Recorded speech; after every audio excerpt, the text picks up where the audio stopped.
Let's do it. What? We're not? No, we are. Hold on. There we go. Now I have a mic. My mic was muted. They're like, why is Jerry talking to himself? Okay.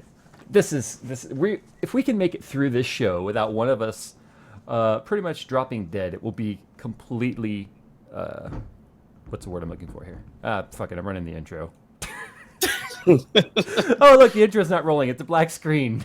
Oh my god. Wait, we gotta wait. It's gonna be the best tech talk ever. I can already tell. It'll go. Oh, and now we're looping. Now we're looping back because the preview was playing. There we go. There's the intro. All right, it's going. It's finally going. Go. Money, cash, sell out. Money, cash. Oh, it was.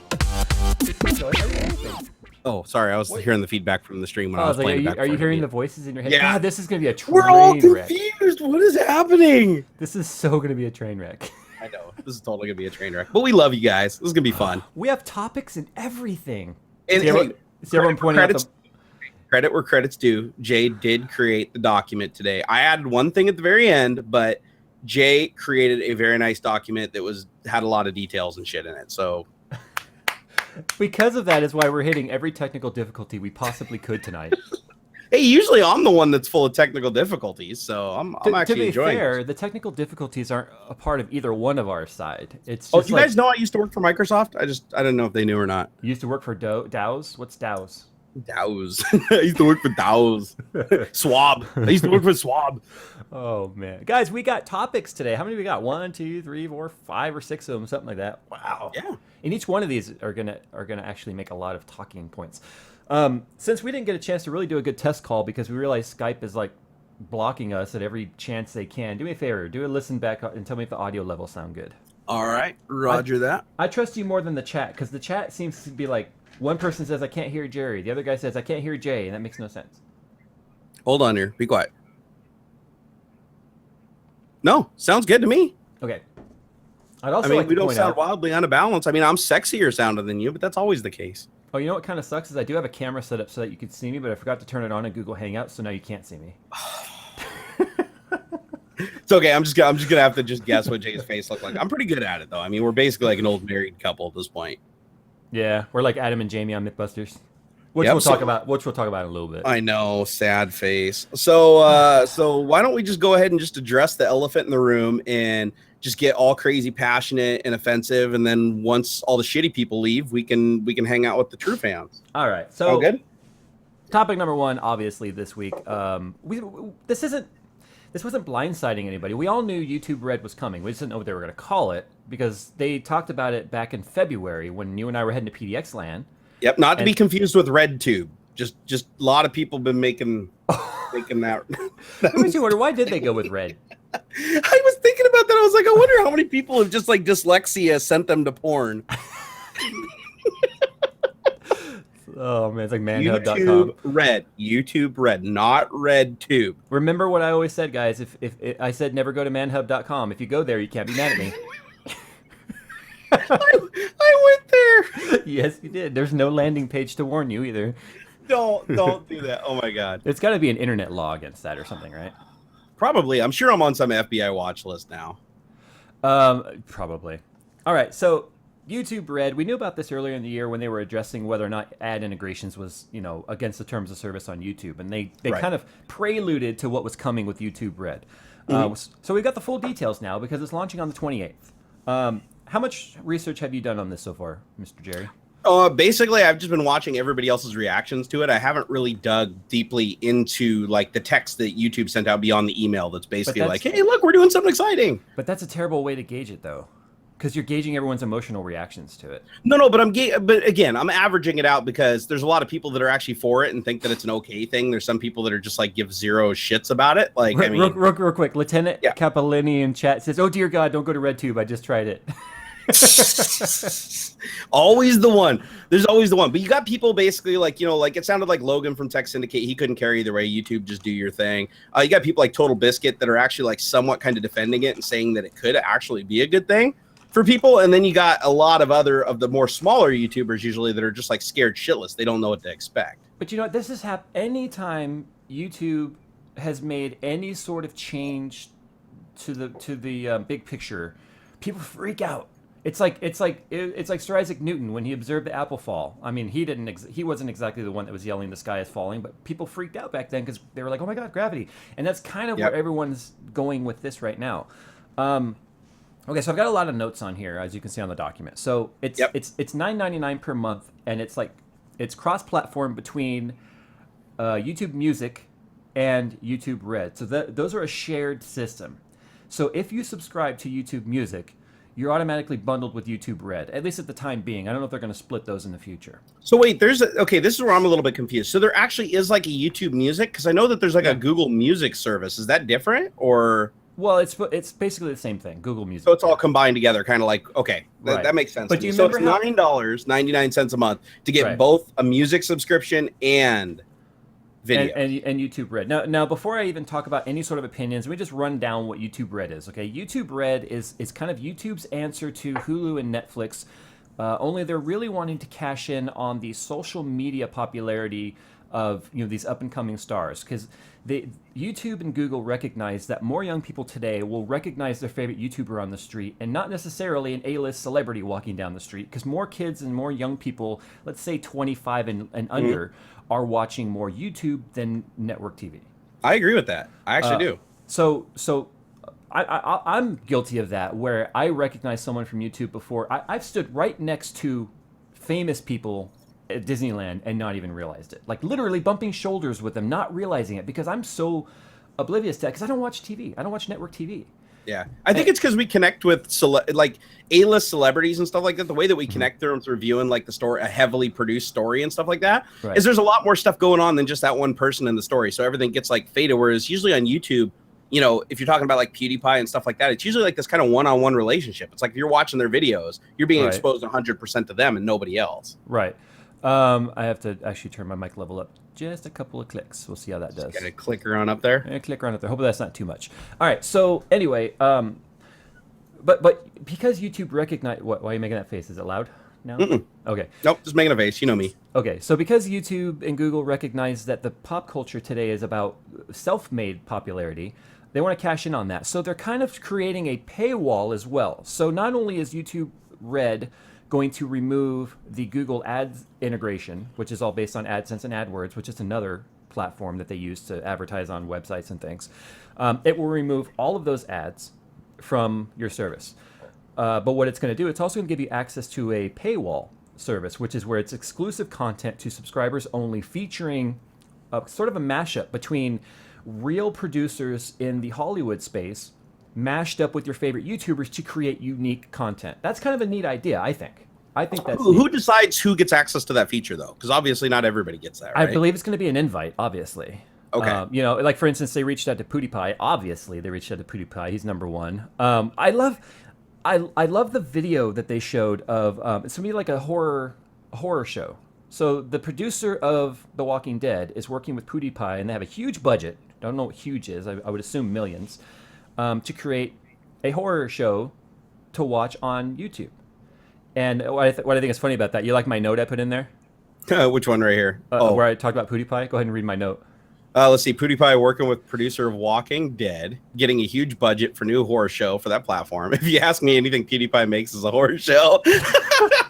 So anyway, no opinions there. No, I just think that's a weird mashup, though. He's a boisterous gamer that they're mixing up with the producer. They're mashing up with the producer of Walking Dead to make a horror show. That just seems like way out of touch with his genre, if you ask me. But they're cashing on his name because he's recognizable. So there's that. It's a paywall for exclusive content, access to Google Music, as well as an ad-free platform. See, now I didn't realize, before you told me, I didn't realize that the music service was rolled up into that, because that's like now even more people are fighting for revenue. So exactly, and let's see. 4 hours a day. I mean, if you compare music listening, like throughout your workday and everything, compared to watching YouTube videos, I would say on average, people are probably listening to music more than they are watching videos. So, okay, so I don't know how popular Google Music is. I've never used it, but I know Google Music was their answer to like Spotify and Pandora and things like that, where they're trying to cash in on the music. Because let's face it, YouTube's a streaming service. They want to leverage that as much as they can. Well, if it's popular as Google Plus, we got nothing to worry about. Okay, so So with that being said, here are my concerns, and as a content creator, um, you make a living off of this. I make a living off of this. We Correct. do have, You have to like go back to a day job, which means no more time for making videos. or in your case, you'll have more time when you have a job. That's actually true. I still haven't quite figured that one out yet. It's But because yeah, it forces you to get up at a regular hour. I'm a little weird, guys. I'm just a little weird. Just a little. Okay, so obviously the perspectives of whether or not this is a good thing or a bad thing is going to depend on how much you rely on YouTube. So for content creators like us who rely on it to keep a roof over our heads, our kids having food and insurance paid for the cars and all that sort of stuff. Porsche in the garage. Yeah, no, I know. Yeah, Totally. you know, more car parts. It means more to us when they make these huge shakeups because where things land sometimes land on top of us. And that's our only concern. My concern is not, oh my God, are we still going to make all kinds of money? It's, do I still have a way to make money on this platform? Oh yeah, the way I like to look at it is imagine if you had a job, and some people do. I mean, this is unfortunate where, you're not a salaried employee. You don't, or even hourly, you know what you're going to get paid, right? If you work a certain amount, you know how much you're going to get paid. And with YouTube, it's like, you could make a video and you might make quite a bit of money and be like, wow, if that's sustained, if that was like happening every 2 weeks, woo, I'd be like good to go. But that's the problem is it floats because of the ad revenues, how much ads sell for, time of the season, all that stuff. It is all over the place. Yeah. I mean, Jay can attest to this. I mean, you can literally go down to a quarter of the revenue that you made like from month to month, just depending on a whole bunch of factors. No, that's absolutely true. So, okay, so here are my concerns about this. I don't think it's necessarily a bad thing. I think this is just the pendulum changing as it always has since the beginning. I mean, remember, MTV killed radio initially, right? Mm-hmm. And then cable TV killed broadcast TV, and then Netflix is killing network TV, like things like that. Streaming services are starting to kill network TV, and so this is just a paradigm shift that we're all a part of. I forgot to mute my phone. My bad. So anyway, $9.99 a month takes away those ads. We make a good portion of the money off the AdSense. So they do say that this is supposed to help your favorite content creators make more earnings. My question is, how is that $9.99 divvied up amongst the people that you watch? Because let's say you're subscribed to 30 or 50 people. Mm-hmm. How far is that $10 really supposed to go when YouTube wants to take the majority of that and roll it into these special content creator deals with their big YouTubers? Well, the way I look at it, Jay, is if you have $9.99, you have to assume right off the top. I don't think they've released an official number, but let's just say YouTube's going to take their cut, their 50%, or give or take. So they take their 50%. Now you're competing with the music service, so people are listening to music and everything like that. So you got to imagine a big cut of that is going to the music, especially since some of the they're people rolling it together.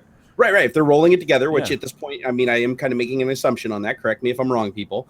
But so now you've got that split a different way, and then you have people that, like me personally. I probably subscribe to about 100 different YouTubers, but let's say I probably watch maybe 2 or 3 YouTubers a day on average, Right. And they may be the same YouTubers, they may be different, but let's say I watch, a grand total of maybe like 30 or 40 YouTubers a month. By the time you take and split it down to $4 and then split it 50 ways and share it with the music and everything, you're like, did I make more money off of that person as a subscriber than I would have had they just been watching all of the videos without ad block enabled? Right. And I think that's the answer I don't really have, because looking at it, we only make fractions of a cent for each person that, watches a video. So if they only watch like 30 videos a month, arguably we might only be making like 40 or 50 And let's face it, as a subscriber, a subscriber probably only watches 10% or less of the videos you actually make. Yeah, no, we definitely, like, if you have, there's very few like 20%. If you have 20% of your audience engaging, that's above the curve. That's above the curve. Yeah, if you have like 100,000 views, on a video, and you have 500,000 people that follow you, that's considered like amazing. Could you imagine if the sub box still was broken for subscribers who paid? you would have to fix that, right? Yeah, then now you're just bleeding revenue all over the place. Okay, so here, can I? I'm gonna throw some wrenches in their idea, in their plan with RedTube. RedTube. Oh my God, YouTube Red. See what you did? I did that today too. I almost typed RedTube on Twitter like on accident. Like, God, you've got that muscle memory in there, don't you? I do a little All bit. right, my fingers do. Okay, so there's three major points to this: the music service, the paywall service, and the ad-free service. Well, the ad-free service, you can throw that. That's not a selling point. Ad block has been around forever.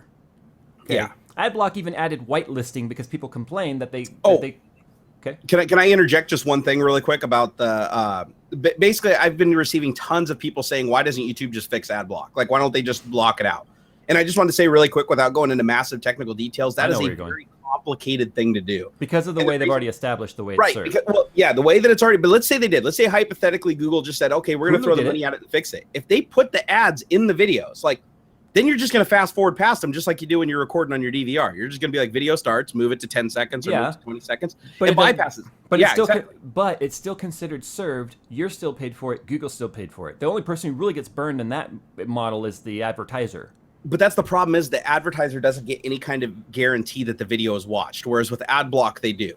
Because if the video isn't served because ad block prevented the request from going to the web server, they have that metric. It can be done, lose that metric. It can be done though, because Hulu is blocking ad block. No, you definitely can. That's the thing, is you can. It's just, it's a very, very expensive system. And if you were to like, what do they call it? Like the multiplexing, where if you put the ads in the video streams, the only way to force people to watch the ads would be to disable fast forwarding by only streaming, streaming the video directly and not allowing any more data to go to them than what's currently being viewed. And if you remove scrubbing, then no one's going to watch, period. Exactly. It's just, it's a very, very complicated system. Now, Hulu, like you said, Hulu found a way to actually make it work, where they actually can detect if you're running an ad blocker and basically prevent the feed from going to you in the first place. But you know what's messed up about that, though? Hulu has no business serving ads to a paid subscription platform anyway. I always thought that was really BS. Like, yeah. I'm the first person that said, okay, and I know I'm going to take some flack for this. I'm the first person to say that if you use ad block, but you expect content from people, or even if you give like criticism to a content creator for someone that you block ads from, I feel like you don't have any say in the matter to begin with. Well, you don't, because you're obviously not supporting the person in any way. So you don't have. If I could personally block ad blockers from watching my content, I would, because then I would only be left with people who are in some way or fashion supporting the creativity and the continuation of the channel, which takes money to operate and run. Exactly. Like earlier in chat when I was watching it, a couple of people over in chat were like, I'll never turn ad block off. Ad block for life. I don't give a shit about you guys. And it's like, that's exactly my point. Is if you don't give a shit about us, you're not our audience that we're trying to reach out to. We're trying to find an audience that we entertain, and in return for us entertaining that audience, they help us to continue to entertain them by helping to support us. By just watching our videos, you're not supporting us. I could be devil's advocate though. I'm curious, chat. This is going to respond. This is going to require you guys to interact with us here. I want you to push one in chat. If you use ad block, not necessarily because of the YouTube ads that play, but because of sidebar ads and banner ads and all the ads that are shoved into the websites that you visit, like, top 10 reasons why this actor's a slut. And then you click on it and it's just like flashing banners and ads everywhere. And you've got to find the right button to go to the next page. I can see that being a legitimate reason for ad block. I made that comment earlier too. And I was in here for a while in chat talking to everybody. And I made that comment. I was like, listen, if ads are being served in a malicious way, like for instance, if you go to a questionable site of questionable content and it starts popping up things behind your window or in hidden tabs and stuff like that, that's completely malicious. Yeah. I would use ad block to block that, because they're intentionally doing that, not just to make money to support them, but they're not giving the advertisers what they're paying for. Look how many people are pushing one, because it's a website problem, not a YouTube problem. It's a website problem. It is a website problem. So whitelisting is something that I really wish we could see, like true data figures on whitelisting versus. We got some metadata from the browser. It's like this person whitelisted you. That would be awesome. Now we can come back. We can come back to the ad block discussion in a little bit. But the reason why I even brought up ad block is that just completely negates the whole reasoning behind, hey, $10 and ads are no longer served. Well, anyone can take away ads anytime they want now anyway. The paywall. How many people are really interested in the exclusive content that's going to be behind that paywall? Well, here, let me take it one step further. How long is it going to take just before somebody goes into the paywall, copies that content, and just sticks it up for everybody? KeepVid. That was the next thing I was going to say. Is you've got KeepVid, and KeepVid is going to debunk the paywall in two different ways. One, KeepVid is just a JavaScript that runs on a web page that will allow you to download the video that's being streamed when you put the link in. So the link grabs the data stream, and then just encodes it into an MP4, downloads it, and then you can save the video in its encoded format in YouTube. So it's a bit compressed, but there goes your offline function. You can already do it. If you know, like, I'm gonna go on a plane, I want to download this hour and a half podcast, let's say TechTalk. You can download TechTalk using KeepVid, stick it on your phone or your tablet or whatever. You know, be honest, I downloaded the plugin for Chrome because I lost a couple of my videos that I had archived on a hard drive that blew up. So I literally actually went and downloaded the full HD copies of the video and everything from YouTube, just like with a little plugin in Chrome where I just right clicked and I was like, download. Now, most of the plugins pop up with a little thing that say it's against YouTube's, terms of service or whatever to do this, and they don't allow you to do it. There's a couple of plugins where the guys are just like, I don't care, and you just right click, and I was like, well, they're my videos, so I didn't feel bad pirating my own content. It is mine. Right. But at the same time, it was like, yeah, all those things are available. You're not going to block it. It doesn't matter if you encrypt the video or whatever. There's always going to be a way to decrypt it, just like the people with the HDCP splitters or whatever, where it's like you hook up a $20 HDCP splitter, and now all that work that everybody did to encrypt the data over HDMI is negated by $20. Exactly. So these are the reasons why I think, although I don't personally feel YouTube Red is going to change anything for those of us that rely on YouTube for a living, I think we're going to see very, very small deviation from the current trends that we're seeing in terms of revenues and stuff. Well, let me ask you about the first month, though. Before you go any further on that, what about the first month free? I think a lot of people are going to jump on that. I mean, I think we might see an initial dip, but it's the same reason why Vessel saw a huge spike and then it tapered off into practically nothing over time because they offered it, a year for free, and then once you had to start paying for it, then the subscriptions hit the floor. No, I do agree with that. I don't think that many people. I don't think it's going to be a high percentage of people because I'll be honest, you can get Netflix for cheaper than YouTube, and those are like blockbuster movies and shit that's a lot higher production value than YouTube is. Garrison Hernandez in chat is saying, did Jay tell us to steal his content? No, downloading my content to watch it is not stealing it. Re-uploading it to make money on it is stealing it. Exactly. I don't have a problem with anyone downloading it for using KeepVid or any other sort of encoder to watch the video for whatever reason. I mean, shoot, YouTube's a free platform I put it up on, and I don't see any reason why you guys can't watch the content through any means you want to watch it. It kind of sucks if you just put in the link and downloaded it and it doesn't count towards any of our stats, but I think there's a very small amount of people that would do that. Yeah. But I think because of these kind of free options that are already out there, the only thing we haven't talked about is the music aspect of it. And do we need to talk about how long music's been pirated? I don't think the Google Music's really an incentive for everyone to sign up. I might have done it once or twice when I was younger, Jay. So I say after the 28th, let's give it till mid-December. In mid-December, let's revisit this and let's kind of look at some numbers and let's see, did we as content creators really see any rise or fall in revenues for that first month?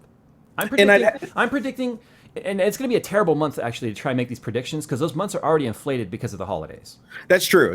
Like December and November and December. November, the two biggest months easily out of the year for ad revenue because of course people want to sell things. And the more people that want to sell things, the more demand for buying things. What we really should do is compare the percentage of drop in January versus the previous year's percentage drop. That's probably the more accurate. Not dollar for dollar because it's not fair as you. Yeah, it'd have to be percentage because we've grown, right? And things have changed. But it's I'm interested because I've seen both sides. Like you said that you think your hunch here is that you don't think it's going to change that much. But I've also heard other people say that they think that they're actually going to make more money. The biggest fear that I see out there is coming from the smaller guys. They have the channels that are, like 10,000, 20,000 subscribers. And they think, wow, we're just now getting to the point where we're actually making some decent money, not enough to live on, obviously, but making some decent money. And they think that this is going to hurt them. Let me tell you a quick story. Do you remember, I guess it was 2012, because it was right when I started my channel, when YouTube decided to start, instead of using the number of views of a video to promote it on which page it shows up in, its amount of interactions, likes, comments, clicks, and all that sort of stuff, where those interactions and minutes watched rank a video up more than the views? Correct. Okay, Wings of Redemption, you know that name. Oh, I know Wings very well. Jordy, yeah. No, I've actually talked to him in person. Not in person, but online. So Jordy was very outspoken back in 2012 about this is the death of small channels. Small channels won't be able to grow anymore because all the big channels will get all the minutes viewed, they'll get all the interactions. No one can grow on YouTube anymore. YouTube has just murdered anyone's chance of growing on YouTube. That was when I started. I had, I think, 200 subs when that happened. I have just as many subs, if not more now, than Jordy has.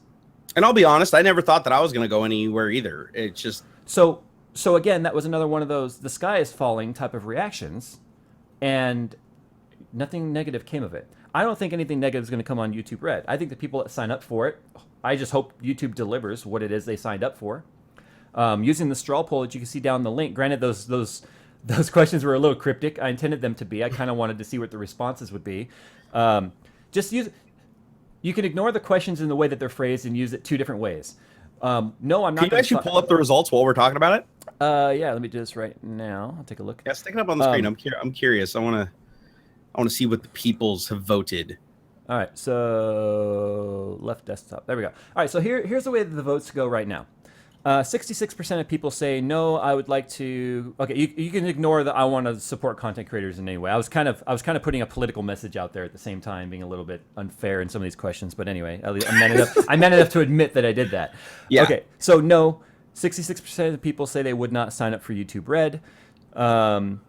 24% of people say I don't care. I use ad block anyway. And I put in there just as a little snide uppercut to say I support no one, even the people I watch. Okay, that wasn't fair. I know there's whitelisting, and that was kind of a deviation of that question that's not captured in the data. Right. Only 10% of people said they plan on making more money for YouTube by signing up for YouTube Red. So what does this data tell me?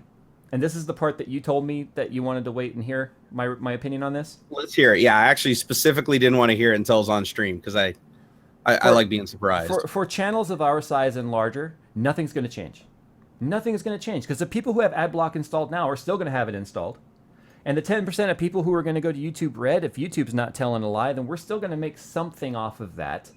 But that number of percentage is so small, it's not going to have any sort of impact in the big picture whatsoever. Yeah, and it's based on viewer attention, not number of videos and everything like that. So as long that's as the other thing. watching your content. Yeah, the revenue is somehow supposed to be divvied up amongst like minutes watched. I don't know how they're going to do that when minutes watched. No, they said it absolutely was not going to be by video. So if you make a video that's 30 minutes long and somebody watches the entire 30 minutes, you're entitled to more revenue than if somebody watched like 3 9-minute videos of one of your competitors. Yeah, but that's the thing though, is again, if that one subscription is, subscribed to 50 people, only the people they watch are going to get any cut.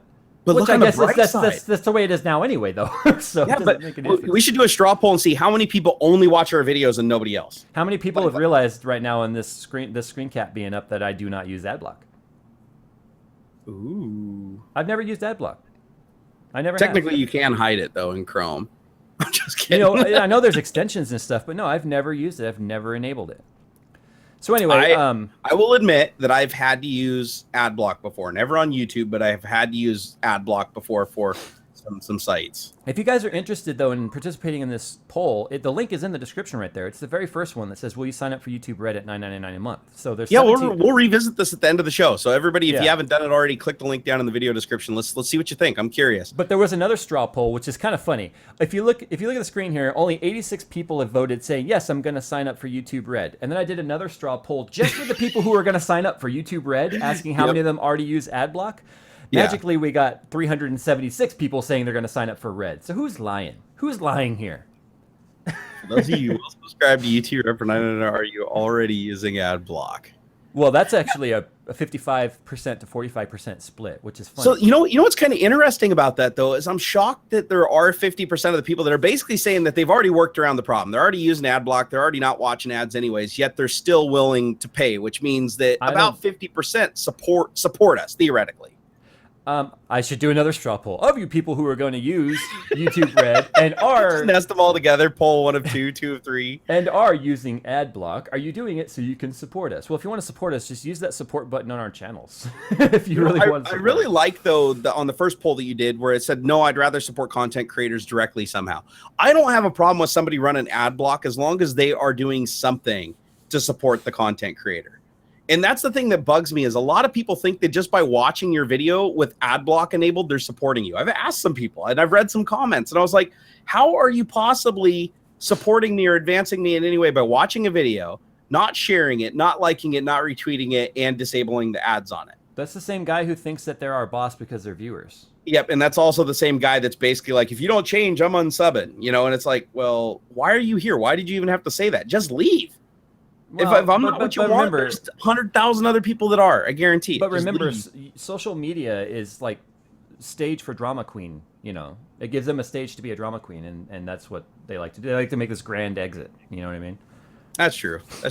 All right, I do that in real life. So we'll just that's my closing thoughts on YouTube Red. It's not going to change anything. Hopefully it delivers more to the people who sign up for it. God, it better at $10 a month. It better give them something. The only thing that I can think of is that this would be bad for the smaller guys. Is this maybe an attempt on YouTube's part to try to reduce the number of just crazy channels out there that are just storing massive content and not getting any views. You know, that I mean, if you want to put your tinfoil hat on, you want to do like a conspiracy, you know, theory that's what style YouTube was thing. founded on.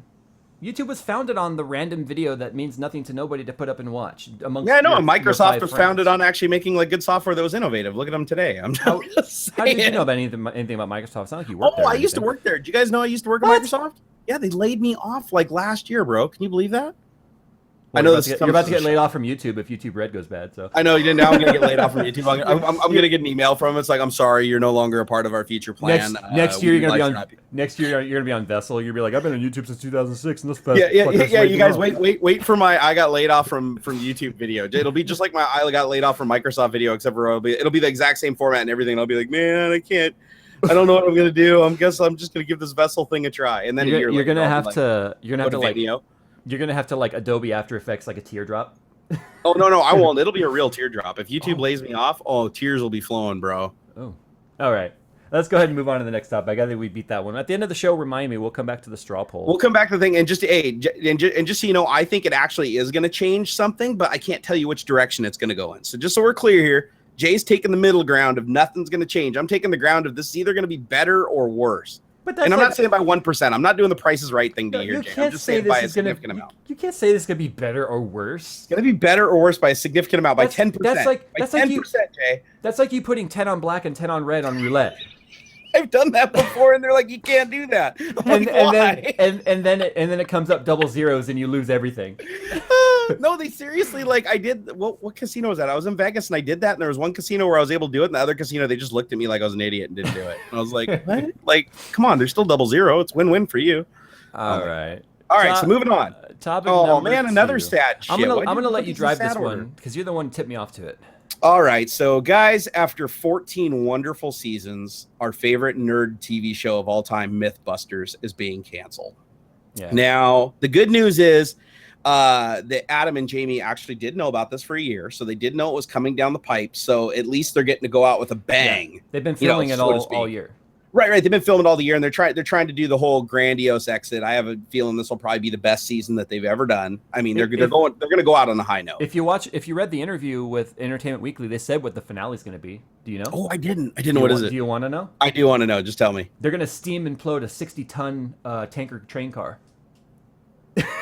I know, right? That'll be cool. God, that's what I've always liked about MythBusters. Is if you watch the first season and you progress, you can see where M5 Industries' budget like went through the roof. Like they used to like do little experiments with like pop cans and stuff, and by the end they're putting like 1,000 pounds like thermite and things and sinking them in lakes. I mean, it's like it's the coolest thing ever. But they're also gonna blow up something else with like 40 pounds of explosives. I don't know, something like that. It's crazy. But just to give you guys an idea, it debuted in 2003, 248 episodes total, 2,950 experiments conducted. I mean, they got to be actually kind of getting tired of this. I almost wonder if like part of it is them just being like, we want to go do something else. In the interview Entertainment Weekly had with Jamie and Adam, they did it separately because I don't know how many people knew this. I didn't know this. Jamie and Adam were not friends. No. That's kind of a tricky one though, because I've heard a couple things on this, but yeah, they're more of acquaintances. They don't spend any time with each other outside of work. They were professional colleagues, and that was it. And the other thing is, Adam actually worked for Jamie in Hollywood, special effects stuff. Yeah, like later on, he became really big, and he kind of became like the alpha personality on MythBusters. But as far as M5 Industries is concerned, I mean, Jamie owned it. Jamie ran the show. Jamie was very frustrated with the format of the show, and you and I know this, and this is exactly why I was like, God, guys, I'm not filming this computer build, blah, blah, blah. I'll do an overview of it, because filming the project makes it take so much longer. And Jamie used the analogy of, he's a racehorse dragging a freight train behind him, because the camera crews slowed down everything he did. He gets in the zone, he wants to build, he wants to engineer, and the cameras and all that stuff frustrated the living hell out of him. Stop. We got to set up the shot. Yeah, I mean, I've actually worked with a film crew before on some projects, and it makes a lot of things easier, but the hardest thing is you no longer can do that just quick improvisation and sometimes something that may have gone perfectly on as you were doing it, it's like, oh, we didn't get that shot, let's do it again, and then it's not organic. Yep, but you are right. It's interesting that they've worked together for that long, and I wouldn't say they don't consider each other friends. They just they don't hang out. They don't do anything. They're literally just everything they do is on a professional level. Jamie said they've never had dinner alone. Like the only dinners I've ever been to are like company dinners or things like that. They've never been like, "Hey, Adam, want to go get something to eat?" Yep. No. They also never call each other either. That's the other thing is Adam had said that Jamie they didn't even know like each other's cell phone numbers, like really, because they never call each other. They never talk to each other outside of MythBusters and M5. I always thought that this was an interesting dynamic between them, because you've heard me say it before. I always say you and I are kind of like MythBusters, where I'm Adam, or you're Adam. You're just kind of like goofy and like, being all crazy and costumes and shit. And I'm just like, come on, Jerry, we gotta get to work. We gotta get to work. I mean, you've seen me in work mode, and your work mode and my work mode, they're certainly not the same. No. I would say that's accurate. I mean, the difference is we're friends because we relate on a lot of non-YouTube related things. But as far as coming down to YouTube, we'd never succeed if we had to work on one channel together. They used the term that they were opposing duos, where really like yin and yang, they fit together as opposing. I think that's what gave them the screen presence, though. Honestly, is if they had agreed on everything and they had to have the same personality, it would have been really dull. I like the fact that Jamie almost always seemed irritated by Adam, and Adam was always poking fun at Jamie, trying to get some. What was his thing? His mustache thing, like, oh, the talking mustache. We're gonna go. He was always making fun of his mustache. And apparently they were both really good friends with like Grant in Imahara. Imahara, and who are the God? Why can't I remember their names right now? I know Tori Balachi and how do I remember her name? How do I forget her? She's like the best one of the three. we even watched her have a kid on the show. I know, not like actually birthed the child, but that would have made a good MythBusters. Carrie Byron, that's who it was. Okay, so you have those three, and apparently they were really good friends with Adam and Jamie both off screen too, that's just really strange that they were, and that's why it became as a big upset when they got pushed off the show, basically because ratings were dropping. So MythBusters was already kind of on his way out as far as Discovery was concerned. Yeah, but they were happy that they're getting an opportunity to give it the send off. Yeah, but seriously, how many things get like 14 seasons? Like that's an impressive run by anybody's imagination. Yeah. And let's be honest, they're just going to run over to Amazon or Netflix and get a series with them, Well, no, Adam was already involved with Tested. Yes. No, Adam actually appears on a lot of episodes with Will Smith and Nate. Which is funny because I think Will Smith and Adam actually look similar to each other. They actually do, yeah. But oops, I hope I didn't just stop the stream. Did I stop the stream? No, I didn't. Okay. I dropped my phone on the keyboard. You never know if I hit some random button that's going to like system restart and update. Anyway, no, he in the interview. You should read the interview. I'm going to. I will after this because I'm actually really curious. I just wanted to talk about it tonight on the show first. If you guys want to read the interview, you can find it on Entertainment Weekly. Just go to Google, do Entertainment Weekly MythBusters, and you'll find the interviews with them. Adam already said that he's going to be going over and being like more of a presence on Tested.com. Yeah, and the other thing too is that coming. Just to be absolutely clear too, the guy Adam and Jamie actually had huge respect for each other. I mean, they didn't have to work together because they had to. They had a lot of professional respect. They did not dislike each other. They just were not. They were not friends off screen. They worked together, and at the end of the day, they went home. I mean, did you go home and call the receptionist? You know what I mean? It's like it doesn't. Okay, well, maybe that was a bad analogy. No.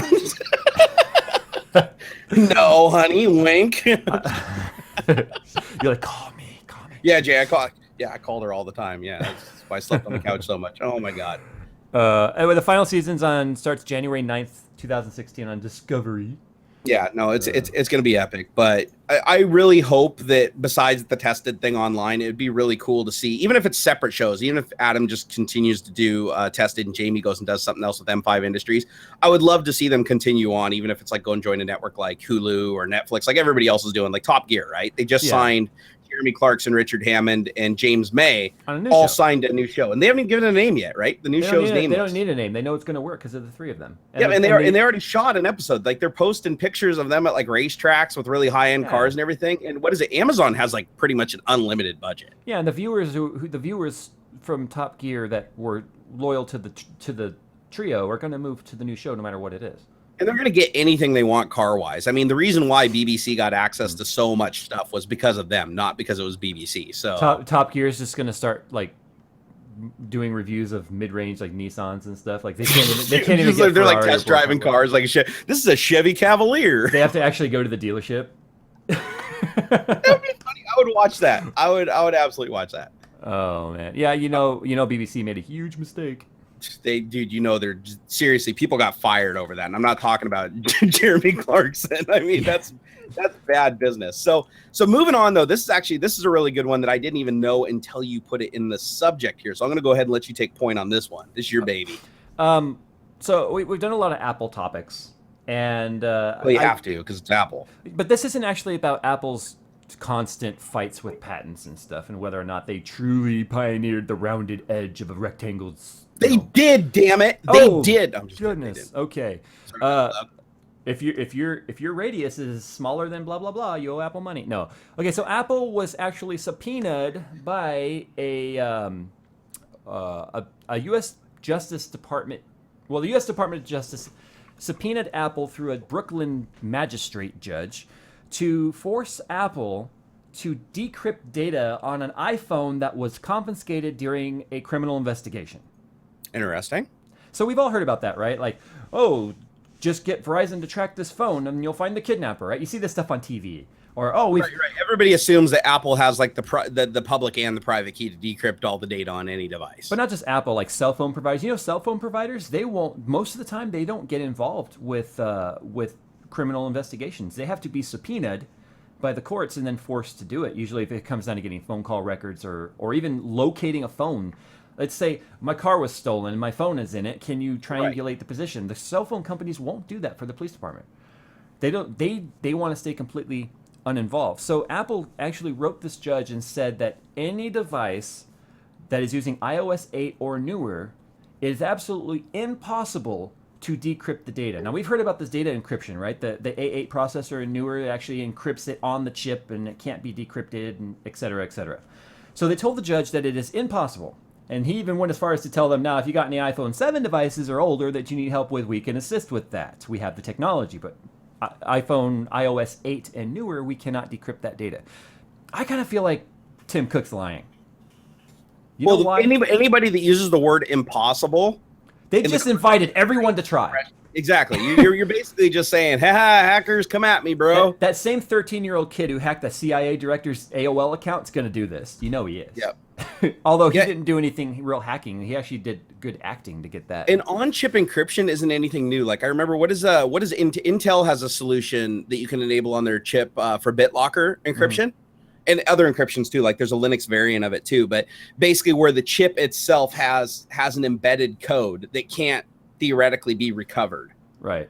Like from the device, and then that code is used as part of the key to encrypt the data. So if you ever were to even put the data on another computer with a different chip, you would have no basis to even brute force crack it. Like there'd be no way that you could even brute force the data. So here's my question then. And you as a developer, I don't know if you know this level of development. I certainly don't.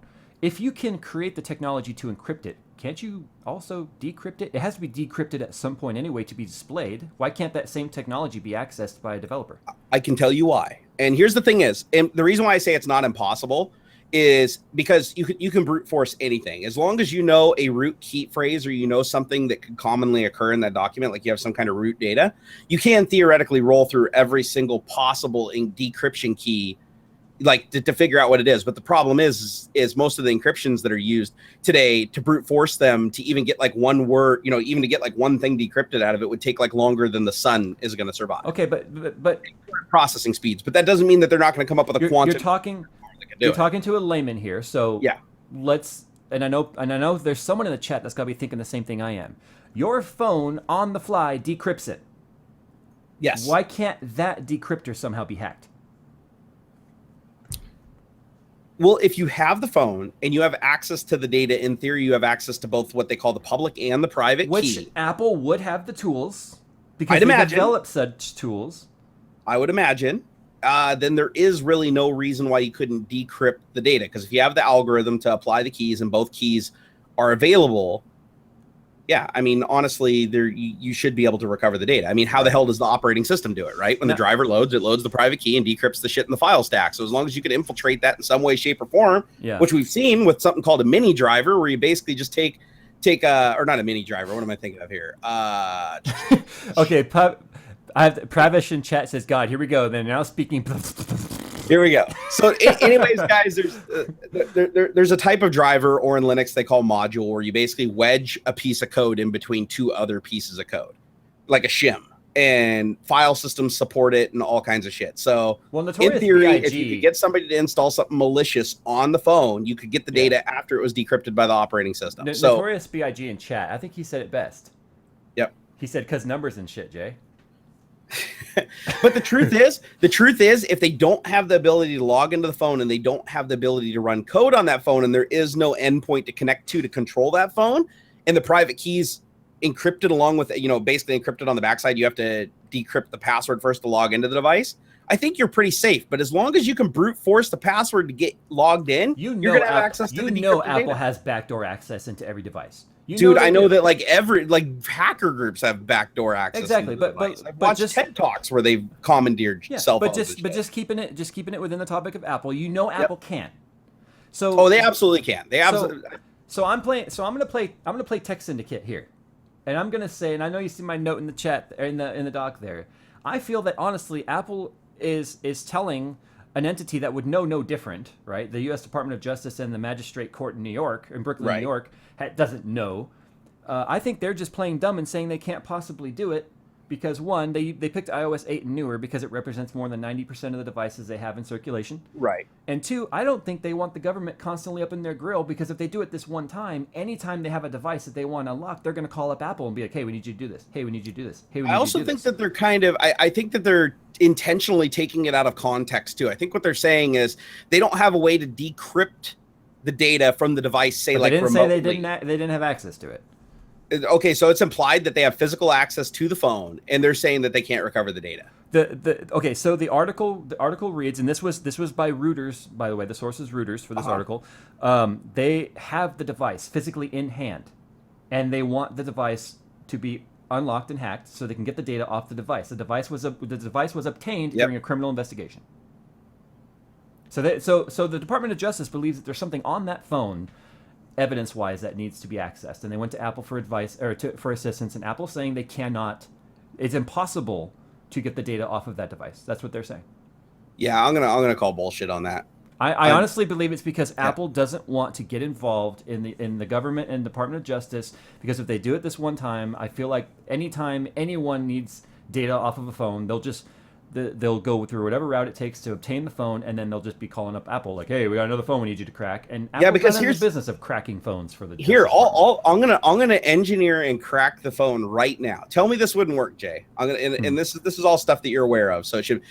If I was Apple, in theory, I can push firmware updates down to devices. Like, this is my prerogative. I can push a firmware update down to a device that's a part of a beta program, right? You sign up for the beta, and you get it. So what's stopping me from taking... And that pushes past all passwords and lock screens and everything. So let's say this. Let's say, hypothetically, I get the MCN of that phone, which is physically written on the device. Like the phone. So I get the MCN, I go into my database at Apple, and I say, I want to push a new beta firmware down, and that beta firmware intentionally has a bug in the decryption stack that just exposes all the data and copies it off somewhere. And by the way, I think... You sure it's MCN and not IMEI number? No, it's the IMEI. Sorry, not the MCN. Yeah, because that's physically printed on every device that sends and receives a signal. That's part of FCC regulations. Yeah, for all intents and purposes, it's the MAC address for the radio. Right. On the device. So it's completely unique. And so if I was Apple, I could, like I'm saying, this isn't obviously a good scenario, and it'd be hard to set up. But I could say, I want to send a firmware update to this device. I want to make it mandatory, like set it to really, really high security. Let that device pick up that update, and then the update would have the exploit built into it, because I'm Apple and I can, of course, approve and sign everything that I'm doing to say that, yeah, it's safe for the device. And then I could steal the data off it. But by Apple doing that, they would not only be helping the government, but they would also scare the hell out of all their customers, because they would prove that at any point in time they could impose on you. And that's like what Jay was saying. If that was possible, everybody's going to look at Apple and be like, whoa, I don't know if I want to buy an Apple phone. Apple has the technology. They do. However, I know for a fact they don't want to get involved in this, because it's going to open a door that they don't want to open. Well, Microsoft used to openly tell the Department of Justice to basically screw off. Yeah. Like, Microsoft would go into court and be like, yeah, we got all the data and everything, but you're not getting it. Yeah. And I remember I don't know how well they fight those arguments these days, but I remember we used to get internal memos and stuff at the company and all the time talking about how, they would do anything necessary to protect the privacy of their users, which is funny because now like Windows 10 comes out and it's basically like malware and spyware. But you get my point. I mean, a company can stand up against the Department of Justice. And it's kind of funny that even though that precedent's already been set, Apple's still like, I don't know, we can't do that.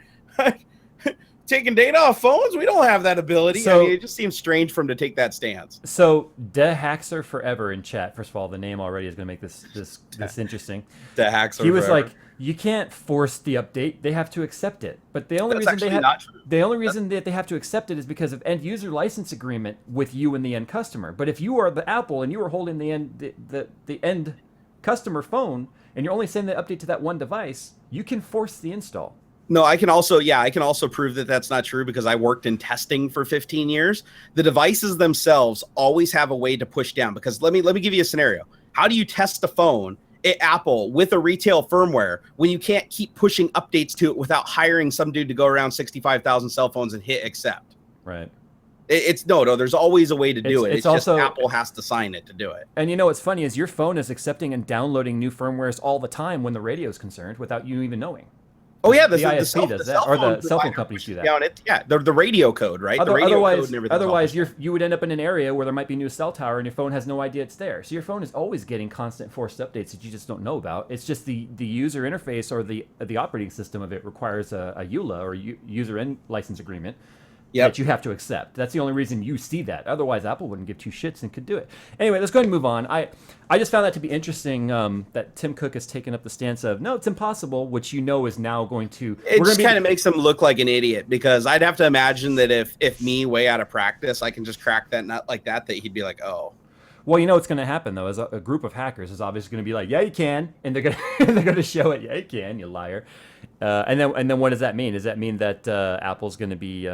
held in contempt of court for lying? I don't know. That would actually be entertaining. I'd like to see that. And Tim Cook would just be up there crying and be like, I really didn't know. My advisor told me it was impossible. It was Johnny Ive. He's the one who told me. And they're going to be holding up the evidence, and it's going to be all the dick pics that they got off his cell phone from iCloud. He's going to be like, I didn't know. I know, right? All right. So do you remember a few months ago, you actually brought up the topic of people hacking smart cars? Not smart car, like the smart car, but it's smart. Let's just can we refer to them here henceforth as dumb cars? Dumb cars. Okay. And it was Chrysler specifically. It was, but honestly, it's just because Chrysler. A lot of cars had that ability. Chrysler was the only one that was hacked. 1.4 million were recalled. How many were? 1.4 million were recalled because of the exploit found to be able to take control over the steering, the brakes, and the transmission. Kind of a big deal. Not good at all. And you just drove a car that can drive itself, so that entire network system could be hacked. Yeah, if you guys, I'm going to put in a shameless plug here. You guys should go check out that video. Why do you think I mentioned it? 762 horsepower. People say it isn't a supercar. Bullshit. 2.8 seconds 0 to 60. It's a supercar. But anyways, yeah, it literally drove itself up and down the freeway, hands off, nothing on the pedals, for like 20 miles, and I've never been more scared in my life. That is the scariest shit ever, especially knowing like what happened with Chrysler and the fact that the Tesla is constantly in communicate. Like they have if you buy a Tesla, it's connected via 3G constantly. It's always connected, even when the thing's charging, sitting out. Yeah, 100 grand, and they can't afford 4G. They couldn't afford the 4G, but basically the car is always streaming telemetry to Tesla. And you're thinking, wow, somebody cracked that nut. I mean, they haven't yet without having physical access to the car. But let's say theoretically, following suit with all this other shit, they figure out how to crack the code and connect to the Tesla. They're hijacking a car that they could literally connect to an RC controller and drive like an RC car. I mean, it's got 700 horsepower and do burnouts. And then they can play GTA 5. yeah. No, could you imagine? You just see somebody like in the middle of the freeway just doing like donuts, shooting dirt and stuff up, and it's like oh crap. Oh, so the reason why we're talking about this is because Chrysler took up the position of it's not as big of a deal as it was made out to be. It's not as big of a deal as it was made out to be. And I feel like a douchebag. I forgot to put the names of the two hackers, white hat hackers, by the way. They actually work for a firm that does good hacking to find loopholes and holes in systems for people to patch. Yeah. Forgot to put their names in the thing. I don't know. These are the hackers that tell the manufacturer before they give it to everybody else. Right. So what they demonstrated was that they could hack into the Jeep Cherokee using the radio. The radio was their hole into the network of the car, and legitimately drove the damn thing from outside of the car. and then presented the evidence to Chrysler, which then led to the 1.4 million device recall, where they're going to patch it. So the Tesla Model S is another car that's been hacked. Yeah, they needed physical access, though, to do that hack, but it was still possible. It was still possible. Yep. UC San Diego, a research team took control of a Corvette by manipulating the internet connection used by ride-hailing services. I'm assuming that's things like Uber. You know, when you're an Uber driver, I believe there's a thing you have to plug into your OBD2. Progressive has that thing called Snapshot you plug into your OBD2. These are that I've seen. Yep. These are radio-controlled devices that plug into your OBD2 port, and then they send data through cellular to the insurance company or whatever about your vehicle, how fast you're driving and all that. They actually broke into the Corvette and took control of it through the thing they plugged into the car. So, wow. So they hijacked the Progressive insurance thing to do bad things. I don't know if it was necessarily Progressive. The company, I think for the sake of liability, just said a insurance monitoring device, but we know Progressive is one that sells those. They're the ones that are most not advertised. Sell, but they offer those for a better insurance rate. So I'm not saying but this is a good demonstration of you taking something and plugging it in, just thinking that it's this passive device. Because of course in the commercial they don't tell you how it works. They're just like, plug it in, and we'll know if you're a safe driver or not. What you're really doing is plugging it in and turning your car into an RC controlled vehicle. So what they found when they started probing these manufacturers, these third party white hat hackers and research firms, they started reaching out to these automotive companies and saying, hey, can we talk about this? Here's what we found. And of course, the automotive company's like, yeah, tell us what you found, but let's keep it behind closed doors. They're finding that a lot of these companies never reached out to any sort of third-party testing agency to check for vulnerabilities. And also the fact that they never even had any sort of malicious hacking detection built in. Like, for instance, malware. Like, just say malware, okay? Yeah. No malware checking, nothing. It's just radio connected cars. I think it was just like with early credit cards and stuff. They had the RFID chips. I think they were they're like, well, this is brand new technology that's never been used before, so nobody's going to be even looking for it, let alone hack it. Not realizing that that's like the whole point. Right.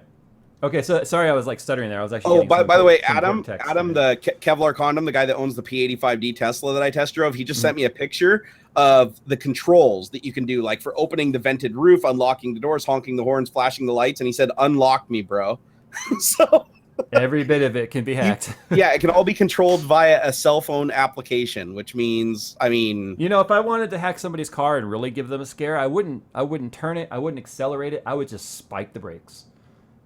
Could you imagine on a car like the Tesla, which has the electric motor braking assist, or even a car like mine that has Brembos? Yeah, 60 miles an hour to 0 and 100 feet. That thing bites the pavement crazy. Yeah, could you imagine somebody taking control of that and then just spiking 100% braking force? Especially if they're using autopilot and they were turned around in their seat, messing with something in the back seat, they would just go through the window. I would wait until they were taking a bite of something or taking a drink of something and then spike the brakes. Yep. But anyway, the difference is I think the Tesla was smart enough. Elon was smart enough to put code in there that's basically if sensor 1 and sensor 2 and sensor 3 aren't all in alignment, let's just not trust the fucking thing, Right. But again, anything can be hacked. Yeah, literally anything can be hacked with enough time. I would think that the self-driving car would have more systems access to drivability or functions of the car, steering, braking, gas, than say the Corvette, which had Snapshot or whatever it was plugged in. Correct, because it was never intended to use that sensor data in a life or death situation. Yeah. Until somebody decided to hack it and be like, oh yeah, brake check. Okay, so these companies all got together and were like, crap, this is the problem. We got a problem here. Yeah. So they formed what they called, and I got to look at my notes here, the industry has established the Intelligence Sharing and Analysis Center. Basically, it's like a conglomerate of communication where everyone can just put all their data together and then get it looked at and share these cyber threats when it comes to the vehicles and try and patch themselves. The only problem is that there's a bill before the Energy and Commerce Committee. I don't even know why the Energy and Commerce Committee would have anything to do with automotive standards, if you want to know the truth. I would think that DOT would be a little more involved in that. Dude, I don't know why the DOT is involved in flying around drones, but that's another story, right? But there's a bill in front of the Commerce Committee right now that would make it illegal for researchers to actually access the written code to find these security holes. So they would be illegal to find the holes in these. Yeah. That's how messed up sometimes government can be in terms of all these agencies. What purpose could that serve? Are they worried that the people that are analyzing somebody wrote the code, right? Yeah. So are they just worried that the code will become accessible through some means to somebody, and then they'll start They'll start basically white boxing shit because they have the code instead of black boxing their way in?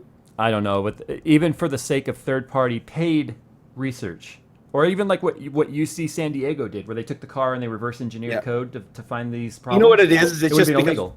yeah, I think it's just that whole thing where it's like if they have the code in front of them and that code actually leaked, it would be infinitely easier to find exploits than the brute force and like fuzzing methods. So you basically leave the only people with access to trying to do anything with this code would be the hackers and not the white hats, which are trying to thwart the hacking.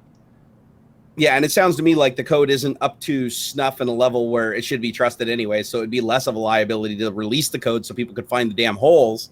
Right. Than to just, wait for people to just throw random shit at it until the car crashes into a wall and explodes into flames. Is your friend Elon watching the show, or is he just sending you a picture? Oh, he just sent me a picture. Or not Elon, I'm sorry, Adam. Elon. You know Elon personally. No, I think he is watching the show. Adam, if you're watching the show, just leave a comment. I'm sure he is, because he's literally sending me pictures and text every single time we say something. Well, since he's in the show, I want you to go ahead and take the next article there about Consumer Reports giving the Tesla Model S a not recommended status update. I think it's because their butt hurt. No, just kidding. Anyways, they did say it was the best performing car they ever tested. Yeah. This is what's really, really hilarious is, so Consumer Reports named the Tesla Model S like the highest performing car of like all time. It like broke their rating system. It went over 100. You're only supposed to be able to get to 100, and it actually went over 100. So everybody, they loved it. Consumer Reports said it was amazing. Well, now some time goes by, and of course this happens right after like Autopilot comes out. They're coming back and saying that the Tesla Model S is, even though it was the best performing car they've ever reviewed, that now reliability is an issue, saying that like out of 1,400 surveyed owners, people reported a lot of complicated problems. Like, we're not talking like simple stuff, like a little switch, like the window regulator's not working. Yeah, like physical motors and servos and sensors and stuff and seat and everything. Things just aren't working. So now Consumer Reports goes ahead and says, okay, wait a second, this is not a reliable car anymore. People are having to take them in way more than average. To be fair, they tested specifically the 2013 model because it was the first full model year that's been on the road. Right. And I mean, and there's constantly improvements to these things. Like, even when I was talking to Adam and he was getting things fixed on his car, it's like every single time he takes it in to get something done, it seems like something new or improved has been put on the vehicle. But it still begs the question that, if you buy this thing, it's probably not going to be you're the most reliable vehicle in the world. There's also quite the swing in pricing, by the way. The base model being like $54K and the performance model being $93K. Oh, and it goes higher than that because now they offer the packages. So now you can go buy like the P85D, which is the top. Well, P90D is now the top spec. But let's say you go buy the top spec. Now you can buy something called the Ludicrous package for like $10,000. That brings the car down from a 3.2 second 0 to 60 to 2.8 by upgrading the electric motors and the battery packs. And that's what the one you drove had. Yes. No, it's the fastest Tesla there is. You and I, and this is off track real quick, but you and I have talked in the past and argued combustion engine versus electric motor, and me being, no, I'm a combustion guy. That's the coolest thing about an electric car, though, is you could freaking download performance. No. Literally, you can. Like, a firmware update will change the 0 to 60 time on this car. Right. We're like me right now. I'm actually tomorrow. By the way, I'm gonna put this out there. You'll enjoy this. I'm getting my compression and leak down in preparation for my supercharger install. Rock on. That's gonna be cool. But just to give you guys an idea, an electric car, a lot of people are like, oh yeah, electric cars can't be supercars or whatever. Think about how much more Porsche uses an electric assist. Yeah, but look how much more torque you can get from electric. The car produces more than 2,000 foot-pounds of torque on a dyno. Now, a lot Magnets, of people are going, it says 800. It says 800, foot-pounds of torque on Tesla's website. Yes, it's 800 is computed by an algorithm. But if you put it on a dyno, like go to YouTube, do a search for Tesla Model S dyno, and you will see these cars destroying the dynos. They take off so hard and so fast they literally break the dyno or max it out at 2,000 foot-pounds. Right. It's absolutely insane. It's like the most breathtaking acceleration ever. Remember what Jesse said in Breaking Bad? Magnets, bitch. No, it's seriously the only car, the P85D Ludicrous Edition, which I drove, was 0 to 60 in 2.8 seconds. That's faster than a Ferrari FF. That's faster than, what is it, the 4... Well, let's be fair. The Ferrari FF is a front engine car, so... Well, okay, let's take an all-wheel drive car. How about the Nissan GTR? The Nissan GTR in this will beat a Nissan GTR, just not a Nismo. That's the fair. Nismo That's fair because that's fair. Although the Nismo package, the Nismo package GTR is probably comparable in price to that P90D. It would be, and I think it is faster by 0.2 of a second. But you're talking about a car that has what, almost 800 horsepower, weighs a lot less than the Tesla Model S. I mean, a lot less. That doesn't sound like a lot, but look at what 0.2 looks like at the end of a quarter mile. It's a lot. It's a lot. Yeah. Those speeds, it's a massive amount. Right. But does it just keep pulling past though? Like let's say if you were to get on. I know we're like way off topic now. Yeah. Consumer Reports, but we'll get back on. If you were to just let's just say wide open throttle. I don't know what that means in an electric car. If you were just wide open servo, wide open potentiometer, push the pedal to the floor at say 90. How hard does it pull at that speed? In 90, it still pulls pretty good, but not like a comparable horsepower car. It definitely falls off. The torque definitely does fall off, but not until you're like 80, 90. So from a dig, it's gonna pull the other supercars on the face of the planet. But if you're rolling down the highway like 75 and get on it, the supercar is gonna pull you.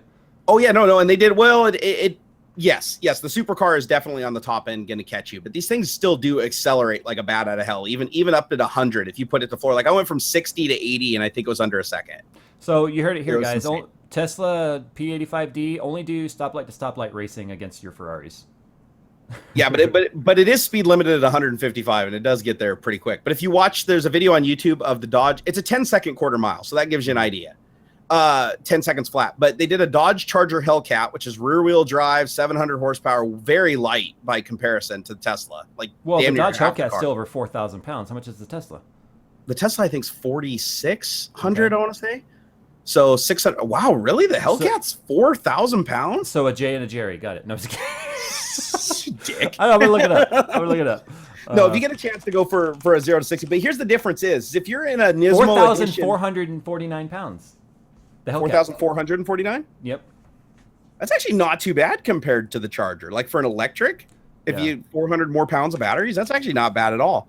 But if you think about it, the Nissan GTR, you have to rev it, put your foot on the brake, no, building boost. So it basically costs you 3 or 4 seconds to charge the car so that you can release and go. Whereas in the Tesla, dead silent, nothing, not a noise, just sitting there. You just stomp the damn thing to the floor and about snaps your neck off. The P85D is 400 pounds heavier. It's 4,830. Oh, I just talked to Adam. He said his car, the Ludicrous Edition's 5,000 pounds because of the extra batteries and the bigger motors. Okay, so yeah, it's a bit heavier than that Hellcat. But the damn thing's going to fall apart on Adam now, according to Consumer Reports. Well, he doesn't care. He's already taken it in quite a few times. They seem to always fix it and give it back to him. They always give him a loaner and everything like that. So these were like big issues, though, like drivetrain, power equipment, charging. Oh, I think he had a catastrophic failure once. Like he had to take the car in because like literally something just wasn't working, wasn't charging or something. But you know what Tesla does offer that I haven't seen a lot of companies do? What's that? 8-year drivetrain unlimited mileage warranty. Oh yeah, and that's what Adam told me too. He's like he doesn't care, and they always give him like white glove treatment. I mean, they will come and get the car and drop off another car. If you go into the Tesla place where they're working on it, it's a really, really nice facility, like the one that we have up here. Well, of course, there's no engine oil and stuff to get on the floor. Yeah, it's like a very, very nice place to be. Like it doesn't look like an auto body shop or something. Other than I mean, there's no transmission. There's no engine oil pan. I mean, it might be a rear diff fluid. Is there a rear diff in that thing? Like a differential of some sort? There just got to be. Of some kind. Anyway, I doubt they just connected. But anyways, it's an amazing car. It's super, super fast. Electric is definitely the future, but that autopilot feature, holy crap! Like that's from a hacker perspective. Like even just thinking about it, that's just I'll be freaking honest. Me out. I shared the same opinion everyone else did when they opened up that video, and I was like, "Fuck, man, 39 minutes? What the hell, Jerry?" I watched the whole 39 minutes because I kept waiting to see if you're going to crash. There was a couple times where the car scared me shitless. I like saw one of the that. ones that didn't make it. I saw that it would like lose that line for a second. It would kind of jerk when it found it. Dude, there was a clip that I didn't have in the video because we didn't have the main camera rolling, where the car was coming up on somebody who stopped. Literally, it was like stop and go traffic on a highway road, not on the freeway, on the highway. There was, and I was waiting. I was like, and Adam was like, wait for it. Don't worry, the car will stop. And I did not feel like the car was going to stop. And I basically like got on the brakes myself and took control away from it. And Adam was like, dude, it would have stopped. It would have stopped. And yeah, it would have stopped like that Volvo ad where the Volvo self-braking rear-ended the big rig. But it's one of those things. That's why I say in the video that it's like the car will. Adam, hitting the back of the car in front of you doesn't count as stopping. No, right. But no, it scared me enough that I literally pulled control from the car. I was like, I cannot It panicked me. It really, also really looked bad. like when you were passing that truck, it started to veer towards the side of the truck. It did, and then I had to take control back from that. But the thing with Adam drives this thing like he stole it. Like I didn't drive it anything. I should have let Adam get in the driver's seat in the video and been like, "This is how crazy people drive." Adam drives the thing like it's a Lotus Elise, and it's scary to be in the passenger seat. When he's doing imagine that. The car goes like stink. I imagine you in the passenger seat would have been very similar to me letting Coconut Monkey drive the Z through the canyon the other night. Yeah, just tense as hell, hands against dashboard, phantom braking. I think there was only one time where I told Coconut Monkey, like, "All right, let's learn to walk before you run, sir." And he backed off a little bit. Adam was the opposite. Adam was like, "You don't have to be gentle on it. Come on, get on it. Stop on it." I mean, he wanted me to drive that car. Letting Coconut Monkey drive the Z through Oak Glen was probably the closest thing I can imagine to a father learning to or watching their kid learn to drive. Oh I don't know how many times I started pushing the imaginary brake. I do that all the time when my wife's driving. I'm like, imaginary brake. She's a late breaker, and I'm not. Yeah. All right. Well, all right. There's one other topic on here. You can talk about it. Your car's going to get hacked, right? You're going to get hacked, and you're probably going to die, just so everybody knows. Your car's going to get hacked, but it won't matter for the Tesla because the guy who hacks it's going to break down on him anyway, so he's not going to be able to get away with the car. That's true. While he's hacking into it, it'll probably just crash. And also Adam came back and said it doesn't actually have a differential. It has an electronic differential. So I'm guessing that means like a simulated differential. Yeah, it's okay. The center console will blue screen on them when they try to hack it, and then you'll have an update on the freeway, and then your car will just like turn off, and you're dead. So now we are on to the final topic, which is the only topic I added, really. Do you think we're going to start seeing fully electric airplanes? Well, they kind of already are. Well, no, you mean not electronically controlled. You're talking about fully I'm talking about electric. like full electric engine or electric motor turning the props or whatever. That'd be awesome. It has the torque just like the Tesla 2, where everybody about snaps the back off the seat on liftoff. The wings take off, but the plane fuselage stays there. Everything's a battery. The walls are batteries. The floors are batteries. I think the issue there would be the weight. Yeah, I don't think we're going to see that anytime soon. Although if a C5 Galaxy can carry a tank in its belly. Ooh, there you go. We just need a big enough. It'll have a wingspan that's like 40 football fields long. It's going to be a 2-passenger C5 Galaxy. Because the rest is just batteries. And it needs JATO rockets to take off. It was like the Spruce Goose. It didn't do anything except 3 feet off the bay, but damn it, they proved that they could make the world's biggest plane. Still flying. 3 foot. What is it? Inch or mile? Doesn't matter. Yeah. Oh my God. All right. So the final topic, since Jay so happily segued us into this, we're talking about drones, quadcopters. That's a pro segue. Give it to me. You did good. You did really good. So anyways, the drones like the DJI Phantoms and stuff like that. Okay, a drone is anything that flies without a human on board. Doesn't matter if they're controlling it from the ground or not. Doesn't matter if it's autonomous. Does it have to have optics? It doesn't to be a drone. Okay. It doesn't have to have optics. No. Nope. Right. So they're actually now they've extended drone to include radio controlled airplanes and radio controlled helicopters are now considered drones under the new terminology. So anyways, the Department of Transportation, not the FAA, the Department of Transportation, the people that we renew our license tabs with. But it's not transporting anybody. That's the irony of this. That's why I said this is so funny that they're the ones that are getting all uppity about this. And it has to do with like the interference of drones with airplanes and stuff like that. I did a video on it today that you guys can go watch on my channel. Man, I've released a lot of videos this week. I'm quite proud of myself. But anyways, we talk about the issue with Volair Media and about the difference between recreational flight and commercial flight. And the DOT wants to just create this huge blanket law that says now everybody has to go register their drones by December. Otherwise, stiff penalties and fines will be levied against you. And they haven't decided. They're being very, very vague about what they consider a drone based on weight and speed and distance and all that crap.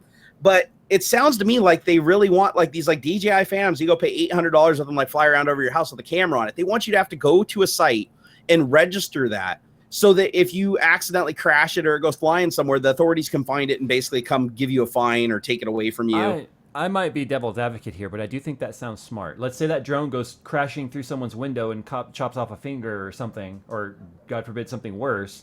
The person who crashes it obviously going to be like, oh God, it wasn't me. So other than getting the drone and maybe looking at the footage from where it took off from, how do you identify the liable party here?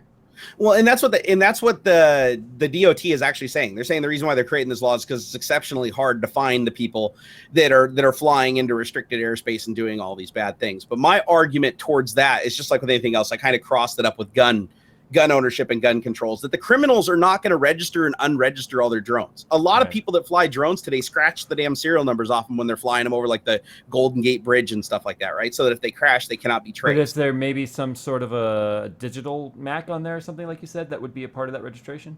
Not currently, but they're talking about putting transponders on these things and all kinds of shit that they want to do in the future. But my biggest problem with it is these are the scenarios that you have. Either you're being malicious because you know if you're flying shit out of range over freeways and stuff like that, you know you're breaking the law. You know you are. It's just like if you're out there in your car. That's why I've turned down.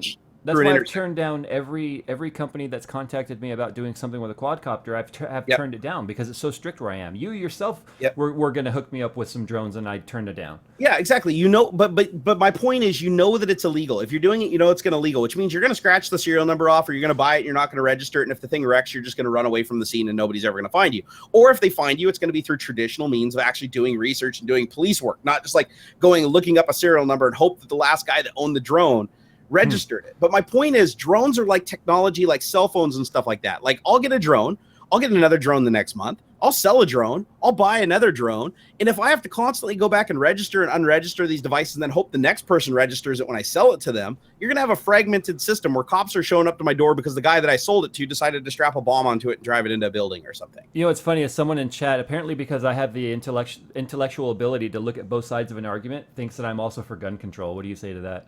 Oh, Jay is a gun nut just like me. And the other thing too is, don't get me wrong, guys, I understand the devil's advocate side of this, but the thing that I'm most concerned about this is I don't like the government knowing every single thing that I'm doing. Now, if it really served good, let's just say everybody was a good citizen, they registered their drone, they kept the database up to date, everybody was very, very conscious of what they're doing. Even the criminals were like, nope, I'm going to fly over the Golden Gate Bridge, but I'm going to register my drone just in case something happens. The police can come and arrest me. I'm going to be a good Samaritan and do that. And you get why this kind of correlates to guns, because this is the same thing. It's like, you can go get a license, you can register your gun, you can still go psychotic and go shoot a bunch of people. And even though it's registered in the system, you know, the dude at the end like offs himself or shoots himself. You don't go into a situation where you're killing a whole bunch of people without covering your tracks. Criminals are assholes like that. They don't just give them the idea if they didn't already have it. Oh my God, I hate you. Anyways. I was wondering if this topic could be talked about with gun control somehow not being brought up. So the only way you can talk about it without gun control being brought up is I don't like the invasion of privacy, because to me, my crafts are already limited to 500 feet. They already fly in the same airspace as ultralight aircraft, which require no registration, and people can just go buy. Like, you go buy an ultralight, Jay, and just go fly it in the field. Yeah. Perfectly legal, as long as you don't cross any freeways or highways or whatever and stay under 500 feet. You're golden. You can go fly around all you want. I can't. Have you seen the freeways and highways where I'm at? I know, right? You'd have to just go in a really tight circle. But my point being is, the only thing that this serves to me is the criminals are still just going to build their own drones or buy their kits or buy drones from people like me and not register them, so they're still linked to my name. Think of the birds, Jerry. Just think of the birds. Yeah, the birds. Actually, that is a concern in some areas that actually spawn this. But the thing is drone owners, for the most part, are responsible. There are millions and millions of these things in the air, and it's like a very, very few are part of the problem. And there's never been an aircraft wreck linked to a drone. There's anything, nothing. There's been drones that have injured people and run into them and stuff like that. And in those cases, the people find the person who's flying the drone, because usually they're within seeing distance of them. It's rare for them to fly a drone way out and crash it into somebody or a car off in the distance. I'm not saying it's impossible. I'm just saying it's unlikely. So having everybody have to register, keep this database updated, and then potentially get fines against them and stuff like that if they sell a drone and somebody else doesn't register it and it's still technically registered to them. Now it's like, well, you were the last dude that registered it, you know, so technically it's yours. So if it flies in or does some damage and we find it, we're going to come after you. I don't like that massive invasion of privacy, and I also don't like the fact that they're already showing that they want to put laws on this activity that's been around forever. Granted, drones are kind of a new thing in the regards of a quadcopter, but airplanes, RC, helicopters, all that stuff's been around forever. People have been doing that stuff for absolutely ever. Now they're calling those drones and they want them to fall under the same law, and they think that it's a big problem. Yet there's no proof to really show. I didn't realize they were trying to lump the radio-controlled hobby into it. Yeah, everything. They said that they're still working on what they want to consider purely recreational, like, the little guys that you fly around in your house versus like a DJI Phantom that's capable of, long flight with light bridge. You take off a microcopter in your house and the SWAT comes busting through your SWAT door. team comes up. It's like, yeah, you fly it over your fence in your yard, and your neighbors like sue you, and you get arrested and thrown to the ground. But the bottom line is, Jay, I don't want the government to know absolutely everything I have in my possession, because what's going to happen is at some point, the government wants to know. Yeah, but that's just it. Is, let's say FAA or the DOT or whatever down the road decides, okay, now we're going to ban drones, and we're going to say you need a license to operate one. Now they know every single person that owns a drone, owns a toy, recreational, commercial, or otherwise, and they know exactly who to go bang on the door and say, okay, now you got to hand over the money to give us a license, or you have to, basically surrender your drones. This honestly sounds like the gun control argument, only we replaced the word gun with drone. Exactly, though. But that's the thing is like that's why I compared them in the video, because they actually are really, really similar in the implementation of the government wanting to get it tied up, and the majority of the problem being people that aren't following laws in the first place. So there's no reason for you to believe that they're going to follow laws if you impart another one. You're just inconveniencing shitloads of people. Damn these communist states of America. No, these communist states of America. I'm gonna be serious here, though. I don't know how well you can really compare it to gun control when most of the time people flying these quadcopters are not criminals. I don't think people like intentionally want to do bad things, which brings up another point. Let's say you're flying a drone in a park, right? And some kind of radio interference or some kind of malfunction occurs, and the drone goes flying off or whatever and like smacks into somebody and hurts them. What are you going to do as a responsible drone owner if that happens? I can tell you what Hillary Clinton's plan would be, and that would be to sue the manufacturer of the drone. Interesting. I can see that happening. Because if we're likening this to the gun control argument, Hillary's got a plan that she wants to make it. She wants to remove the protection for gun manufacturer companies to be able to be liable for deaths by weapons. So if somebody gets killed by a Smith & Wesson, then the people who want to sue on the behalf of the deceased sue Smith & Wesson for the death. Dude, I wonder how long it's going to be before we have to like register our kitchen knives and our forks and lawn mowing equipment. I think you have to in Canada already. No, I'm not sure. In Canada, you got to register everything. Oh, you can choke on that thimble of water. You better register that. But that's you got a schlong over 6 inches. You got to register it, Jerry. I'm kind of glad that Jay played devil's advocate on that, because a lot of people, if you look at it just at face value and you're like, oh, I don't see any harm with registering things. It's just like registering your car. Well, I don't buy a new car like every 2 months, and it doesn't become obsolete with a new thing coming out that I can actually afford and buy every other month. And it's just, and plus you can build drones. You don't see a lot of people building cars in their garage. Some people do it, but you don't see something transacting as much as an electronic device like a drone. And some people have 50 or 100 of them. Mm-hmm. And if they have to go register each and every one of these, and every time they sell it or crash it, they got to unregister it. That's just going to be a nightmare. Some people's entire living is based on them, like Volair Media.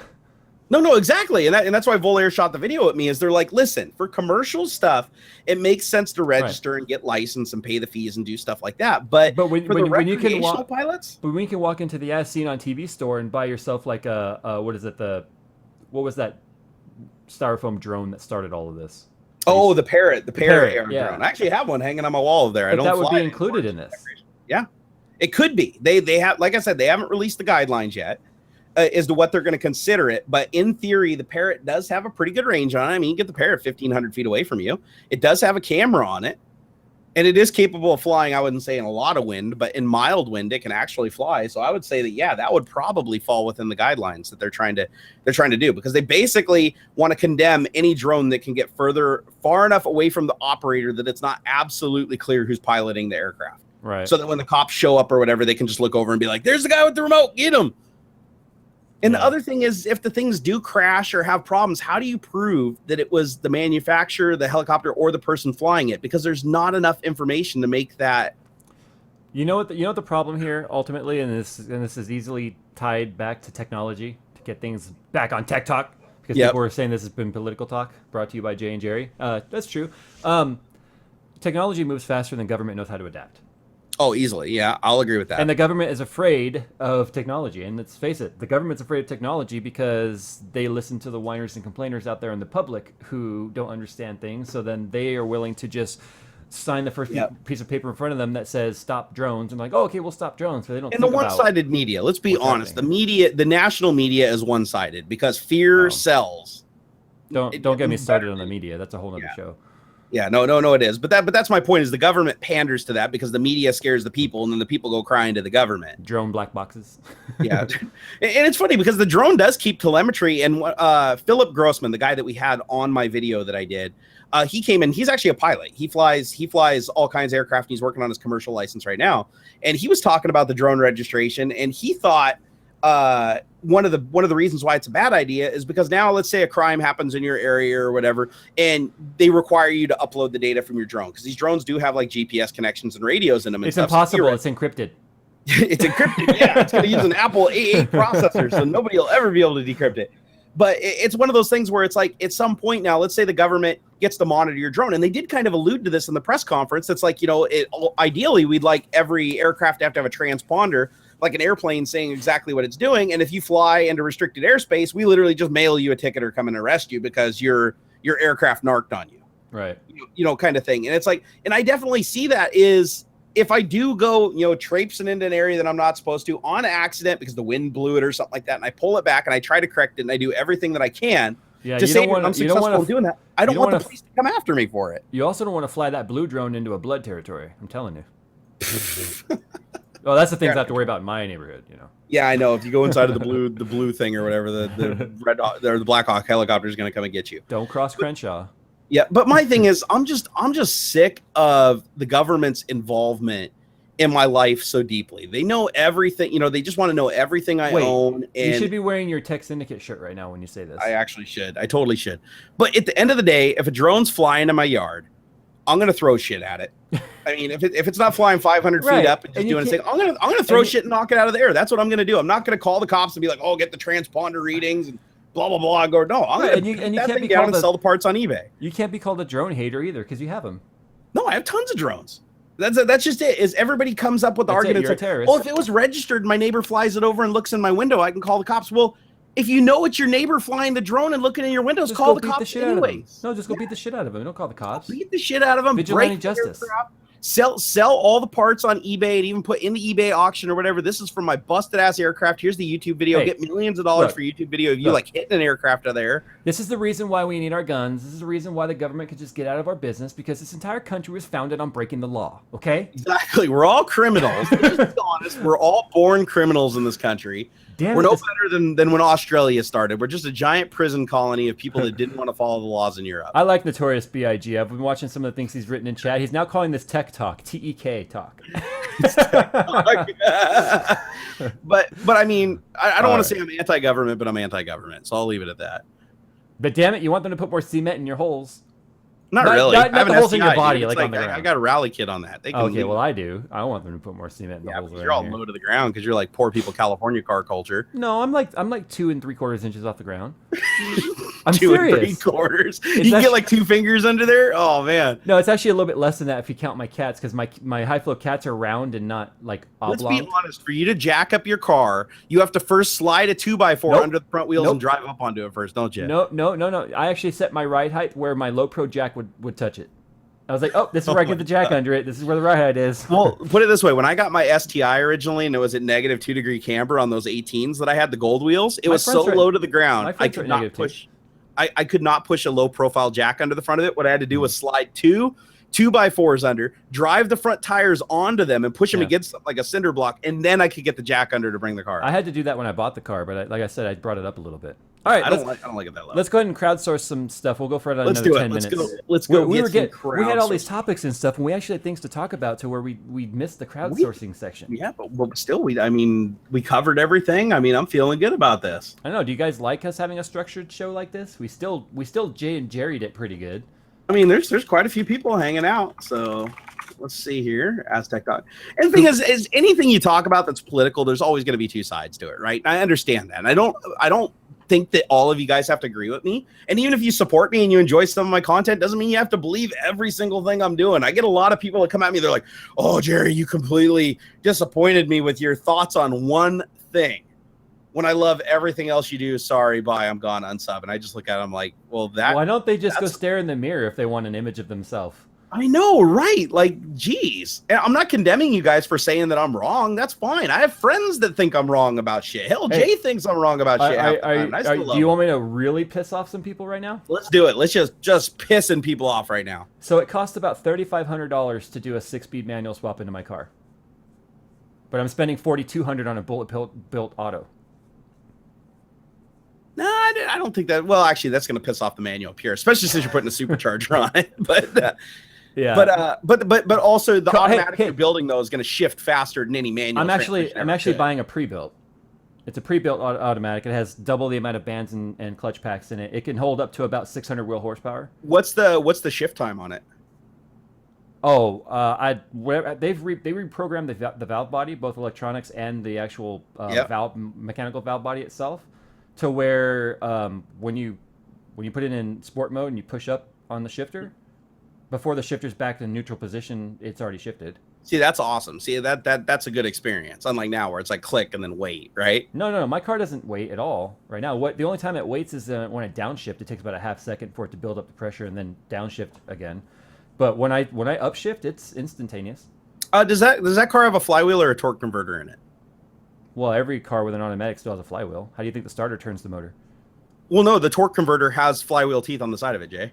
Well, this car has no. I'm like I used to work on automatics. Just like this car doesn't have valve springs and rockers or lifters. It's a different system when it comes to the torque converter as well. It's really different.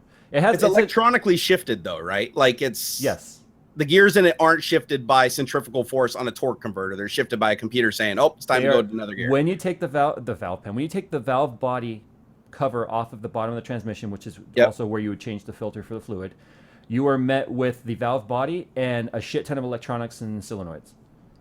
See, because what I was thinking is if it does actually have a flywheel in it, have you ever thought about putting in a lightweight flywheel so that you could shift even faster so that the revs drop really quick? You know what's funny is a lot of the fellas who have done the lightweight, where they go to like a 14-pound or a 13-pound flywheel in the 6-speed manuals, have found that it actually revs down slower. Really? Don't ask me why, but yeah, because I went from was it in the STI? I think it was an 18-pound, and I think I went to a 14-pound. I think it was, and it actually made a huge difference, and the rev both going up and coming down. Right. Well, the torque converter on it is, I want to say it's about 2,400 RPM range, because it's not going to be a drag car, so it's not going to be super. Everybody in chat's like, "Here comes the car pros. Here we go again." God. Hey, we love talking about cars. It's our hobbies. Why did Jay have to buy a 350Z? God, no, they didn't. Because I couldn't afford a 370. The truth comes out. No, I said it from day one. I wanted a 370, but I didn't want a car payment. They both, as long as you put a body kit on them, they both look equally awesome. Let's see. Okay, so we're gonna get some tech talks here, or some Ask Tech Talk. Let's see. Tesla auto drive almost swerves into oncoming traffic. Oh, somebody sent me a video of a Tesla basically swerving into oncoming traffic, and I've heard of other cars doing that. Well, that's because it followed what it thought was the line, right? That's just it. That's why when you were in the slow lane, it started to exit because it followed the right line. And the other thing that I want to be clear on is that I'll have to watch the video to make sure, but the Tesla's got a lot of sensor data, so it's going to realize if there's another car in the other lane and whip you back quick. I need to address something because people have started saying it in the chat. I saw it earlier on social media, and I wanted to respond to this. Address it. Everyone's been saying, "Oh my God, Jay, buy Nut and Fancy's 350Z because he blew up his engine, and it's a track-ready car. It's got a turbocharger and everything in it." He's selling the car as a whole to somebody who either wants to rebuild it or use it as a parts car or whatever.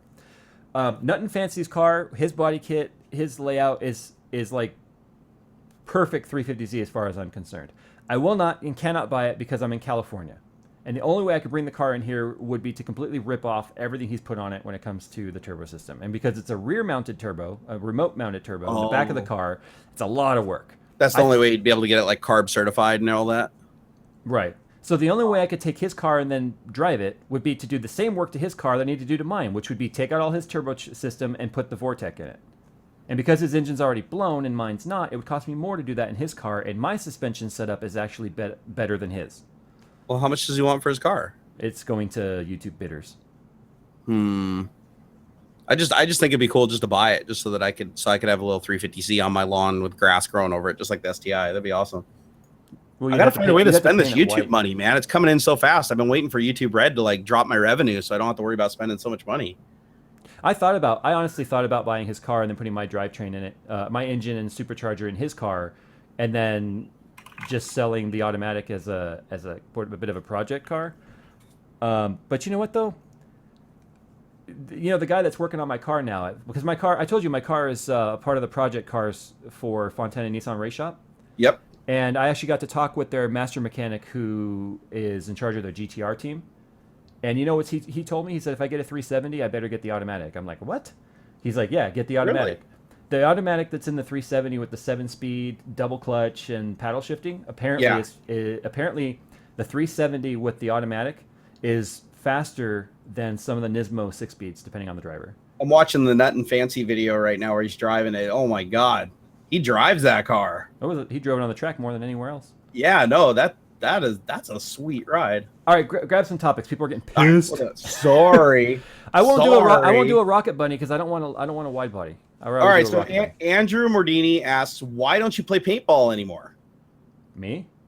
Both of us. They address both of us. I mean, I don't play paintball anymore just because I just haven't had time, or the group of people that I used to play with have kind of disbanded and all got their own things going on now. But I still have all my gear.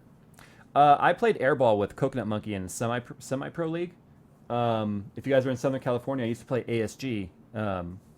And I stopped playing because the car accident I had in 2008, I have a long-term neck injury still, and it just killed me. I would go out and play airball for the day.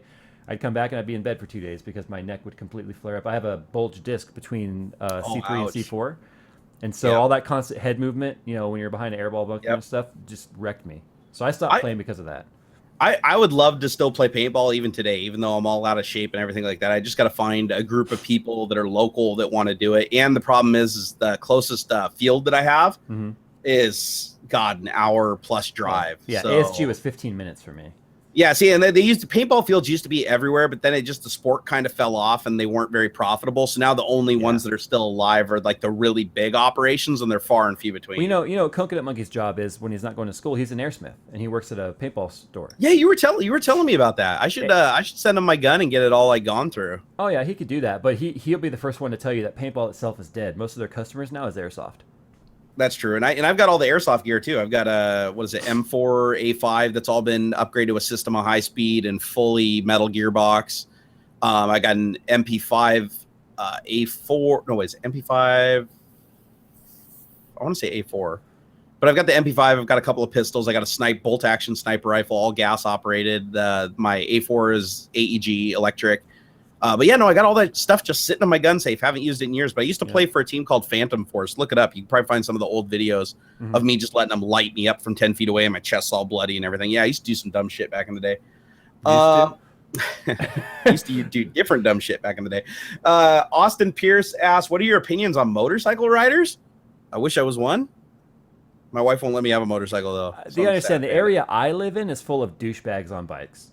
Well, they can lane split down there. That's scary shit. No, I'm talking about a lot of the moto riders who they'll ride in a group and they'll intentionally fuck with cages and just start messing with people on the road. There's a lot of them down here. Like those videos you saw with the biker gang that surrounded that Land Cruiser or that Range Rover and then he drove over top of them. I haven't seen that. I want to see that. Well, no, it was a guy and his wife and his kid in a Range Rover. Okay. And in New York, on a turnpike out there, a group of 300 riders was riding down the road, and then they started surrounding him, and then kicking his car and driving real close to him and getting dangerous with him, trying to force him to stop and stuff, just being stupid. They forced him to stop in the middle of the road, and they surrounded him.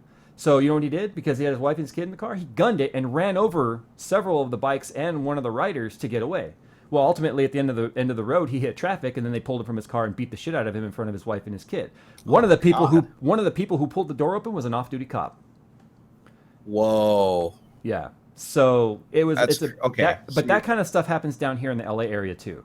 So there's a lot of moto riders that I like to watch, like Baker X Derek on YouTube. He's actually a local moto vlogger here. He gets a little silly on his bike at times, but he's never been downright disrespectful to other riders or drivers. Yeah. But where you live out in the country, I could see it being a totally different biking experience.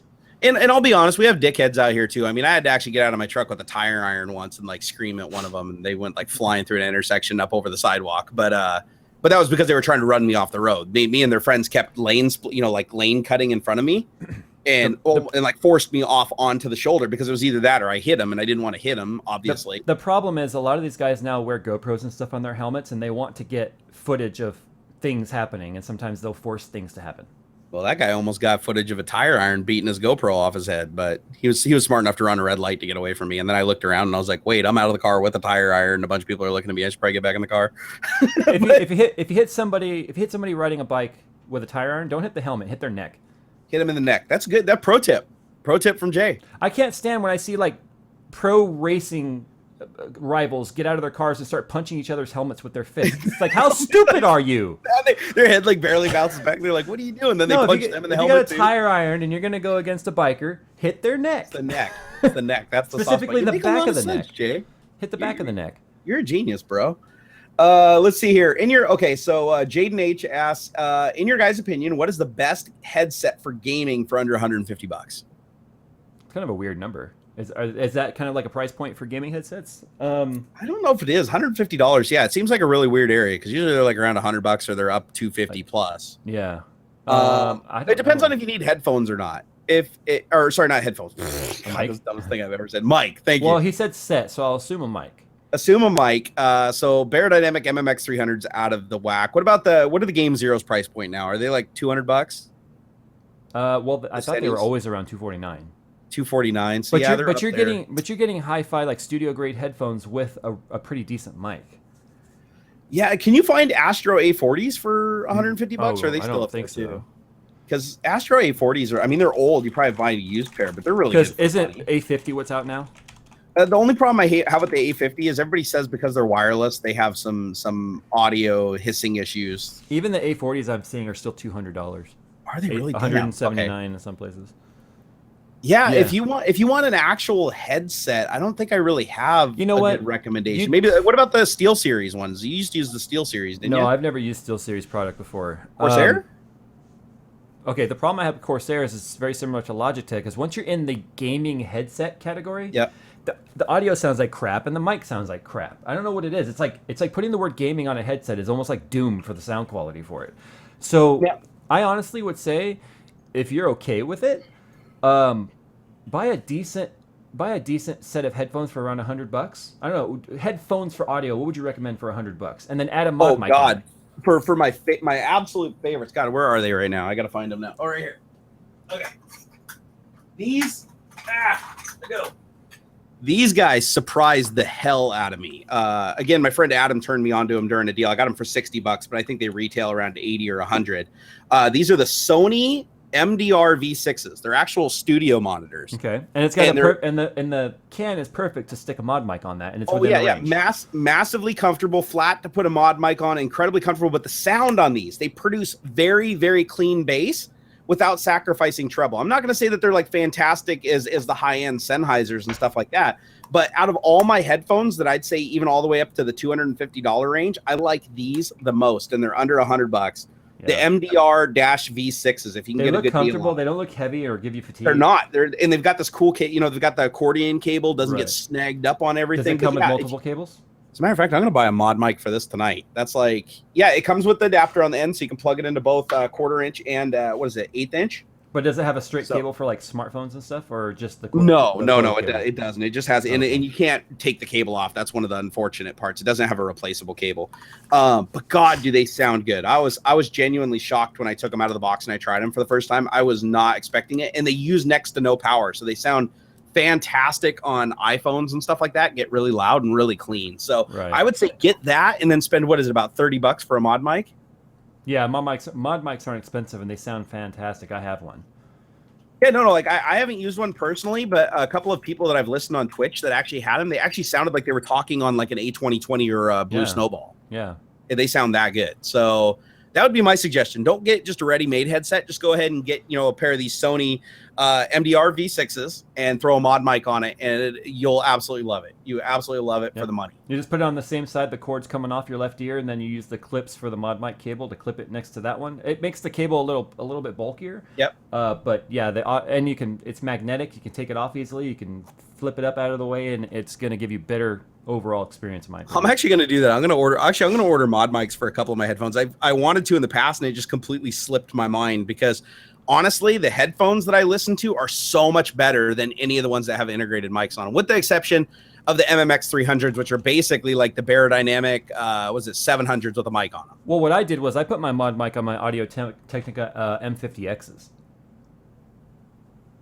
Oh, and that worked out, but you like that? Oh yeah, because I like the studio, the reference audio of that. Yeah. The only thing I didn't like about the Audio Technicas, those are the mass drop ones, right? Well, I mean, they had them on mass drop, but yeah, it's Audio Technica specific. Right. You know. The only thing I didn't like about them is they sounded kind of bright. Did they sound bright to you, or like not as good a bass, but really good, really high treble? The bass was better than those K7XXs you have because they're not open back, but I like closed headphones and they sound. So sorry, that's what I was thinking of. I was thinking of the K7XX. These are the closed back version of those. You're wearing the K7XXs right now. It's not those. Oh, these are the no. Audio Technica M50X. Go look that up. That's what I used. It's a reference headphone. I don't even think I have those. How do I not have those? I know, right? They're like headphone horror. No, M50X. I'm just gonna look. And they fold up really tight too, so they fit in the backpack really good. Oh, wait a second. I do have a pair of these somewhere. Then they must have been not very memorable. Yeah, no, but they sounded good. They definitely sounded good. Where the hell are they? Oh, anyways, I'll go find them another time. That's the ones I put my mod mic on. All right, let's see TechTalk. No, I did actually like those. Yeah. All right, let's do two more and then let's sign off. Okay. And I say you and I need to do an off the schedule impromptu car talk one day. I agree. Where the whole stream is just car talk and we get car fans in here. Just all car talk. No, I agree. I like all car talk all day, every day. Car talk. Tech Talk's dead. Car talk #1 now. So Anthony D actually asked the question. I might as well answer it. He asked, what headphones are we using right now? I'm obviously using the K7XX by AKG. Very, very comfortable headphones, really lightweight. And Jay, what are you using? I'm still using the R175 Sennheiser wireless. That cordless feature really you love that, because I haven't seen you take those headphones off for a very long time. Ever since I got them, and that's mostly been because I'm lazy. Why did I not get that pair? I got the other wireless ones. I have enough cords all over this desk, so I didn't want more. Here's a good one. Austin Pierce asks, who are your favorite YouTubers besides yourselves? So I guess, Jay would have never said that I was his favorite YouTuber, even if he had the option. Even if there was a gun to my head, bro. I'm just being honest. Okay, so probably I have favorite YouTubers for genres. That's the thing. It's not like one favorite YouTuber. Like who's your YouTuber that you're like go to? Like if you just want to sit down and just be entertained and learn something, who's your go to? Like there's got to be one. Oh, sit down, be entertained. Yes, but while learning something. While learning something, because those are the important things. You need to be entertained and learn something. That's kind of a hard one. I don't like learning things when I go on YouTube. Ooh, interesting. No, I'll be honest. I'm one of those YouTube viewers who goes up there to watch like crash compilations and things like that. I like the slow-mo guys. Those guys are always cool to watch. Slow-mo guys are cool.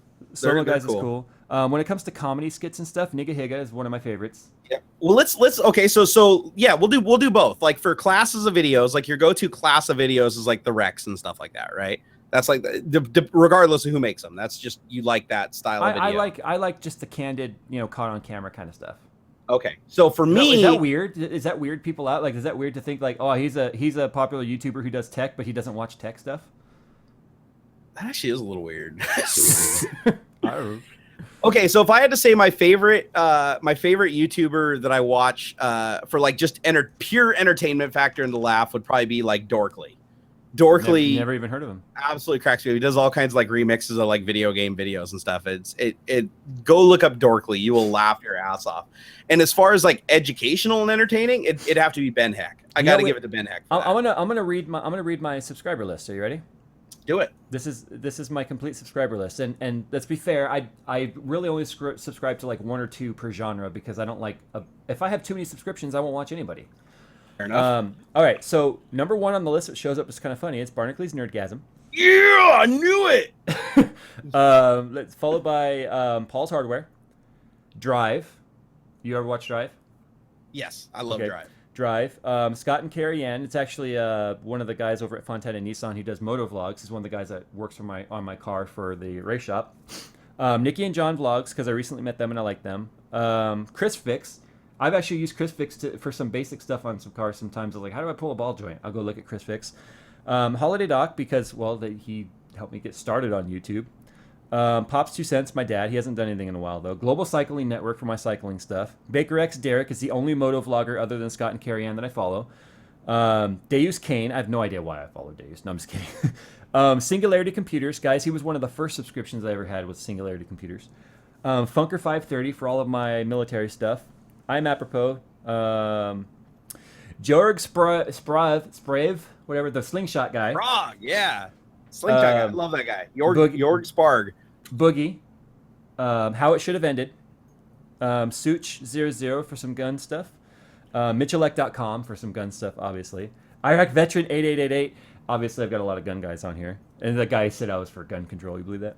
Awesome Sauce, Film Riot, Rob Z, Empty Box, Tech Syndicate, Fight Smart Trav, Jay Leno's Garage, Ashens, Avbite, Nelson Racing Inges, Nika Higa, and the Shaytards. That's all that's on my list. I'm not going to read mine because it's not relevant. I'm actually editing it right now. You realized. Mine are all channels I don't watch, except for yours. Yours is number one. I will give you just like mine. You were at the top of mine. But I think that was me being biased. Okay, but you just proved what I just said, why I keep my list short. Yeah. Because it was just full of people I don't really watch. And it's probably a good thing that you don't say out loud who it is you don't watch, because they might be in here and you might be hurting their feelings. Well, like Linus. I actually do watch some of Linus's videos, but I don't watch as many as I used to. Just because, I don't know, we kind of both do similar things and I don't want to be really influenced. And some people have already pointed out, like, oh my god, Jay isn't sub to Linus. I'm not subscribed to really any, with the exception of maybe Shaytards, I'm not really subscribed to any video a day channels, because I don't want the spam. I know it's not spam, but I want to go and look for a video I want to watch from Linus. So I'm going to go and look for a video I want to watch from such and such. So I watch channels that I'm not subscribed to all the time. And no one better call me out for that, because I know lots of you guys do it, because I've seen a lot of, Jay, I've been watching your channel for a year and I finally hit subscribe. It's like, what were you waiting for, punk? Yeah, you're my my must-see channel list is just you. You're just in there. But my subscriptions do contain a couple people I watch, like Smooth McGroove. Absolutely love Smooth McGroove. He just does a cappella music. But watch him. He is legitimately awesome. MC Juggernuggets, aka Jesse. He does like these like little drama vlogging things that are funny. I mean, he's an entertaining guy. Eli the computer guy. If you've never seen him, he used to do a lot of like really, really educational stuff. Recently met him. He came to Seattle and everything like that. Really like his stuff. And he's a little bit hardcore and a little rough around the edges, but I like him. But really, those between that, I mean, why am I not listing the subscribed channels I know I'm subscribed to? Like, do I have to expand the list or something? Wait, did you scroll down on it? It has its own no, it was just showing one line. Okay, so here, let me find a couple more that I like here. God, I'm subscribed to a lot of people I don't watch. I need to fix that. I need to go through here and clean this up.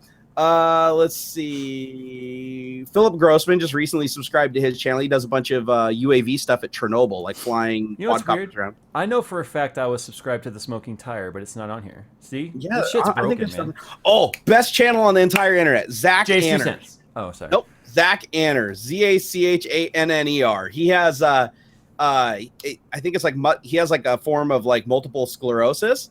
But he does these hilarious Workout Wednesday videos, and it'll crack you up. Like it sounds like you're laughing at him and not with him. But you have to watch it. Yeah, trust me, that sounds really bad, but that's like what he's going for. And well, it works obviously, if he has a channel, the dude's killing. Dude was like on like TV and stuff. Wow, I've got like some really, really weird channels in here. Okay, I'm unsubscribing that one. I'm not even gonna tell you which one. All right. Let's go. Let's go. Austin Evans. I like his stuff just because the guy's never not happy. Lamar Wilson. But yeah, I think I pretty much like Ben Heck is probably the one that I watch most religiously. Do you know who Ben Heck is? Mm-mm. So he basically he has this cool shop where he builds. He takes all these projects where he basically builds electronic things. Like he took a Roomba and converted it into a thing that picks up Nerf darts. He took a PlayStation and converted it into a portable handheld where he basically like laser cuts and solders the circuits and makes custom circuits with his own chips and RAM and everything. The dude is awesome. Oh yeah, that's another one. Jeremy just mentioned 1320 video. I know I'm subscribed to 1320 because I know someone that's a part of that channel. How the hell? See, I know the subscription box is busted. Yeah. Oh, Metal Jesus Rocks. I watch all his videos. Matt V 2099, the guy that does the gun video. Did you ever see Infinite Glock? No. He taped together like 100 magazines. It's like 600 shot Glock, and he just did a repeat of him just doing this, holding his crotch. Oh, jeez. You should go watch Iraq Veteran 8888's Ultimate Zombie Shooter AR. It's pretty insane.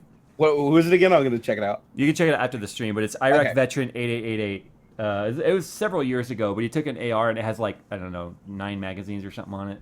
Oh, he like did that thing where he put every accessory and everything. Right. And the gun weighed like 20 pounds. Yep. Oh, what about EEV Log? Do you watch that guy? Mm-mm.